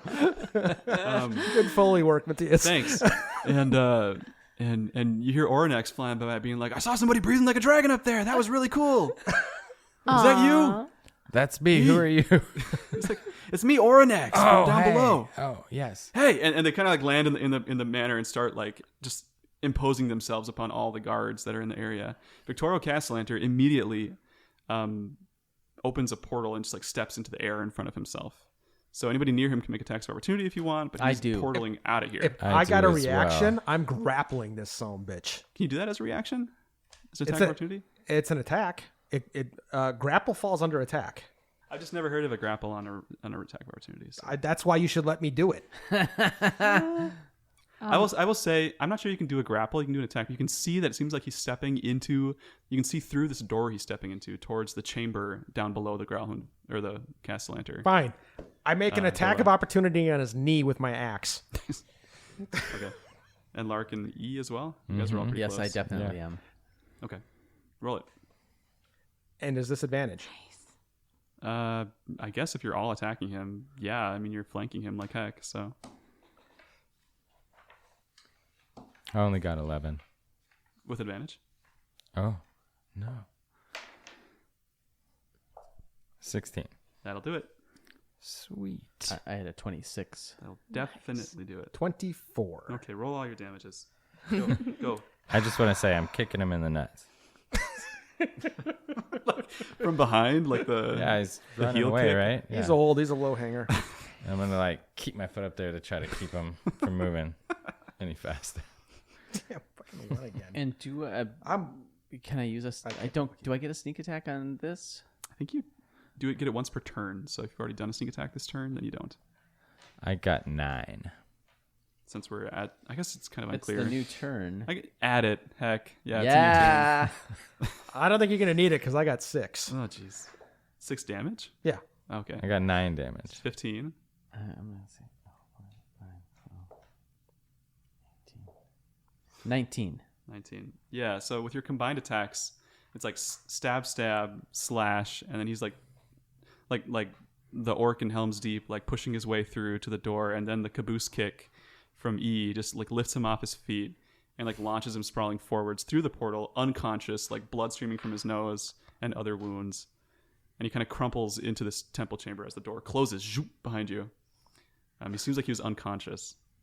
So So he went through the portal. Not unconscious enough. Get your cigarette out. Never mind. Did Give it y'all back. recognize the temple? Did you look through it at all? Yeah, it looked like the temple downstairs. yeah, It the did, big bowl okay. was fixed. It was kind of like a did you say kintsugi that? bowl Sorry. with like silver, like melted silver to kind of replace the damage that Ilka did last night. Shattered it. They used the Craggle on it. Yeah.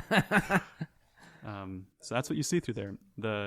At this point, the guards are throwing down their arms, and Lyrian appears from the moon, kind of like galloping down on a beam of light, and kind of like lands, I guess, on top of the dome that Ilka cast, and kind of looks around. And, Where's Zay? yeah, it's like, exactly. He's a little confused. Like, wait a minute. it's Nice supposed to be right here. deception, Ilka. Yeah, and you hear Fooled Lyrian's voice say, Zay? I shift the dome to be transparent. Oh, and she looks down and says, "Oh, there you are. But then she runs right into Lyrian, it. I've missed you. You as well. You need my help." Yes, if you can offer it. The humans here have been, with the exception of SWOJ, have been poisoned, and they only have until midnight. "I can help with that. Tell them to touch my horn." And she jumps, kind of leaps off and says, "It has healing powers." She clarifies. And she says, "It's good to be back," as she kind of like canters off and immediately starts to go and help the people that are sick. And word starts to spread, I assume. Yep, Yeah. I extend a very like my- calming voice over the room saying, if you ate any of the food tonight, you have been poisoned, but this unicorn can lift the harm of the poison if you touch her horn. Approach her slowly, and she will do you no harm. Cue up. What are you saying? Don't What- all as you start lick your approaching Yeah, I her lick my slowly. tongue and I might. Remember that you gagged also from that chains. Oh, it's in my. Okay, well, I Any lick sound. my tooth and I'm like, she sounds trustworthy. Let's go touch the horn. I'm already feeling poison. Some guards are like, In a "What the calm and slow manner. and people act surprisingly ordered once the fighting has died down. Like they don't like push and scramble to get to. There's this calming effect that kind of bleeds from Lyrian into And the two crowd. dragons. Oh, that's good. And the two dragons, yeah. People are just there's like mythical beings all around them. Right? And so they're just kind of cautiously approaching the unicorn. One of the dragons is wearing a SWOJ shirt. It's really Yes, great branding. Exactly. is. Yeah. And that is going around the crowd that the dragon is wearing a freaking SWOJ t-shirt. And SWOJ is responsible for bringing dragons back to the city. I turn my Wow. t-shirt back in, like right side out again. Bow. Yeah. So the situation for the moment is calm. So even if we didn't get to bring the dragons back to the city, we got to bring dragons back to the city. Yeah. Yay. That's Yeah. what you wanted us to do all along, wasn't it? No, I'm just kidding. I will say you start to hear screaming coming from below, like from the Castle Enter Villa. Like there's definitely Okay. some dark shit happening. Yeah, within. well- We're definitely not done. While everything else is going on, Scoot just kind of looks at where the portal was, looks for a piece of Castle Lantern, and You don't see the portal, but you know how to get down there. Yeah, It's I just just- around I- the corner once you go inside. this is There's like staircase down to a the strange, basement. thoughtful Scoot moment where he looking at where the portal was, seeing the aftermath of that, and kind of turns and looks towards the interior of the house and starts to make his way there. Oh, okay. You all see Scoot take off into the house. I'm following him. Mr. E's going. I'm going to retcon that when Lyrian landed on the dome, Zay and I reached up and touched the horn because we're both hovering near death. Yes. And yeah, I gave her a big old hug and You both- rubbed her horn a little bit. Yep. You both heal as well. I'll look up how much it is as you go. Oh. So what's your MO? You're just rushing into the house altogether? After I'm you- following wasn't- Scoot. Yeah. I wasn't charging in; I just started to make my way in. Like, Yeah, I'm following everybody inside too. Yeah, everything here seems calm. They're not going to die, but we need Vittorio as evidence and witness, and certainly to stop him because his plan isn't done. Well, his wife is somewhere with the children. Yeah, and that's the kind of screaming you hear as a woman, like pleading. Oh, well, probably with a devil that she owes souls to. Right. You heal 2d8 plus 2. Both of you. Thank you. Can Lyrian come with us, say, and maybe help out with what's going on downstairs? And the dragons? Or the- So you make your way down towards the basement as you're kind of running and talking. Yep. The doors are all open, the secret doors down into the cellar. And are you following E or are you Yeah, staying I upstairs? went immediately. Okay, the dragons are like, good luck. What? Come on. Thanks for your help, dragons. Oh, you want Ornex to come too? Yeah. I think we would. Yeah, okay. love- If you're like, come on. Zelfarn does not know how to shapeshift yet, but Ornex turns into a dwarf and runs after you Great. into the house. So is he still like making his way down, like awkwardly? Zelapharm? I don't think It's Zelfarn next will to fit. him. Okay. He's like, I'll keep watch out here. Thanks, Elfar. Yo, you bet. And Terry's like, I'm outside, guys. Thanks, Terry, for bringing the cavalry. You're welcome.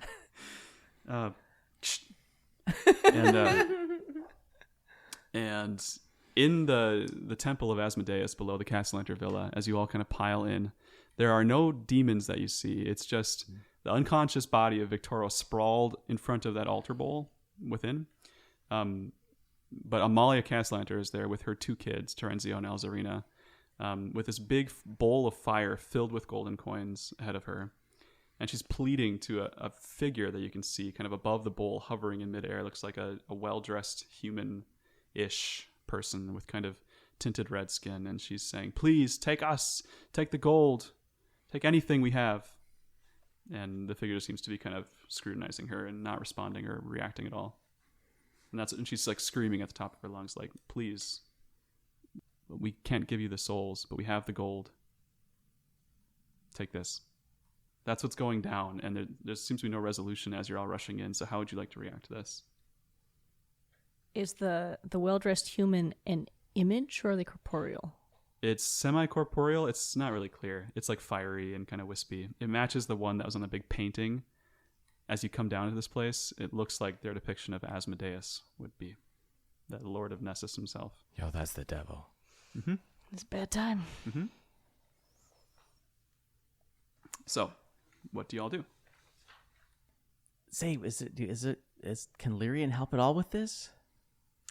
I mean, she still has hundreds of people that need to touch her horn. I suppose. It is like 11:30ish at this point. It's close to midnight.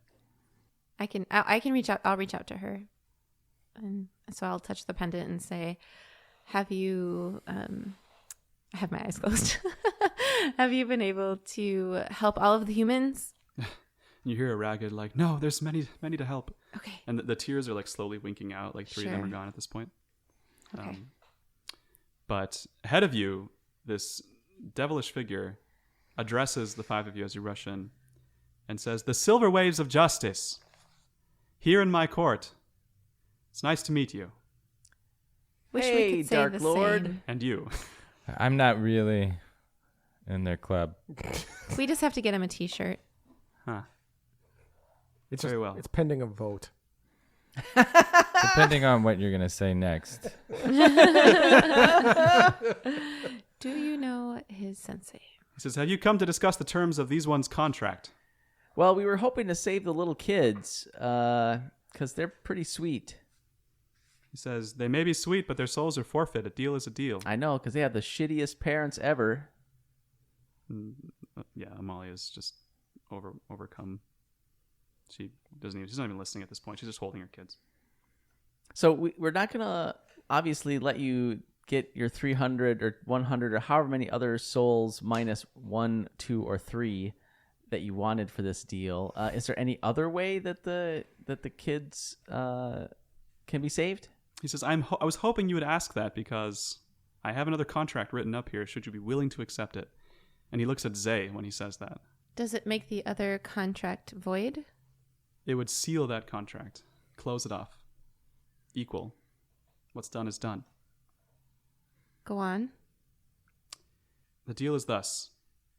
Brothers and sisters have these 6 in all, each bound under torment and thrall. Set their tortured souls free. Closed and equal our contract shall be. So we just have to let Zay's 6 brothers and sisters free, and then everything's good? He says, that's right. I was hoping that you would come here and talk to me. It's much more valuable to me. Zay, do you have a brother? Not that I recall. Oh, no. And he furnishes, like he snaps his fingers, and in front of you, this piece of paper appears, Zay, with a little pen hovering next to it. And it says 6 names. It says Jasira, Rantantar, Mayrin, Trobriand, Muiral, and Arcturia. Good luck writing that down. I can give it to you later. Wait till the podcast comes on, right? Hit pause. It says, I swear to unshackle their souls by 13 Founders' Days hence. Signed. There's a blank. In the next 13 years? Right. Does this seem familiar to me at all? Not immediately. And are we interpreting this right, that he means my brothers and sisters and there's 6 of them? Yeah, it says like undersigned Zay under the blank.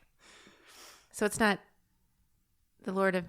So the Lord of Nessus wants me to free my own brothers and sisters? Yes, and he'll from consider, his he'll consider the control? Castellanter's contract null and void if you do so. That's what it spells out. Why would he want that? He doesn't say. He's just kind of casually watching. It's odd how like passive he seems about the whole thing.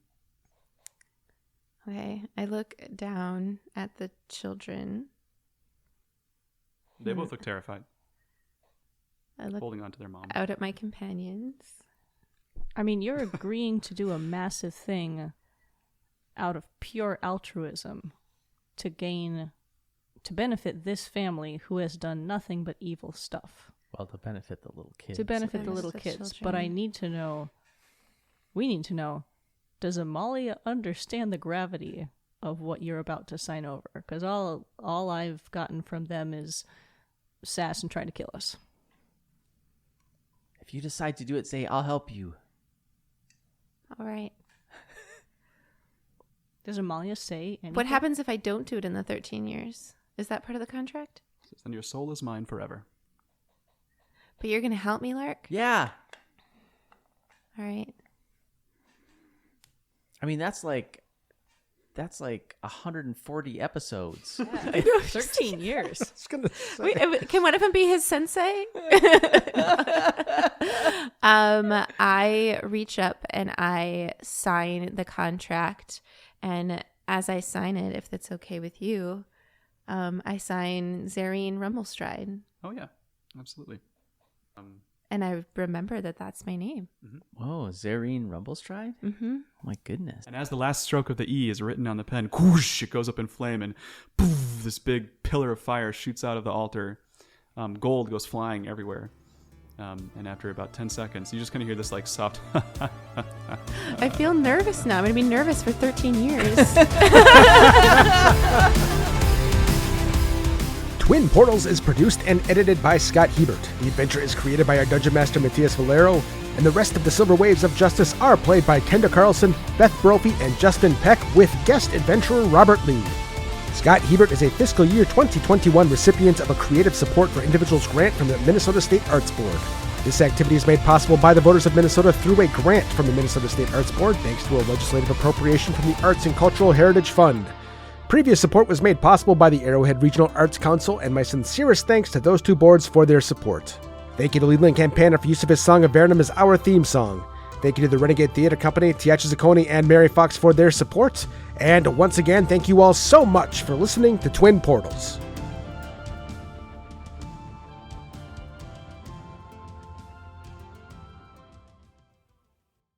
Oh, and one more thing. Congratulations! Everyone at Twin Portals wishes congratulations to our own Ilka and Thale, Beth, and John Brophy on the announcement that they are expecting their first child next year. They are both amazing people, and you are going to do wonderful on this journey together. Congratulations, friends.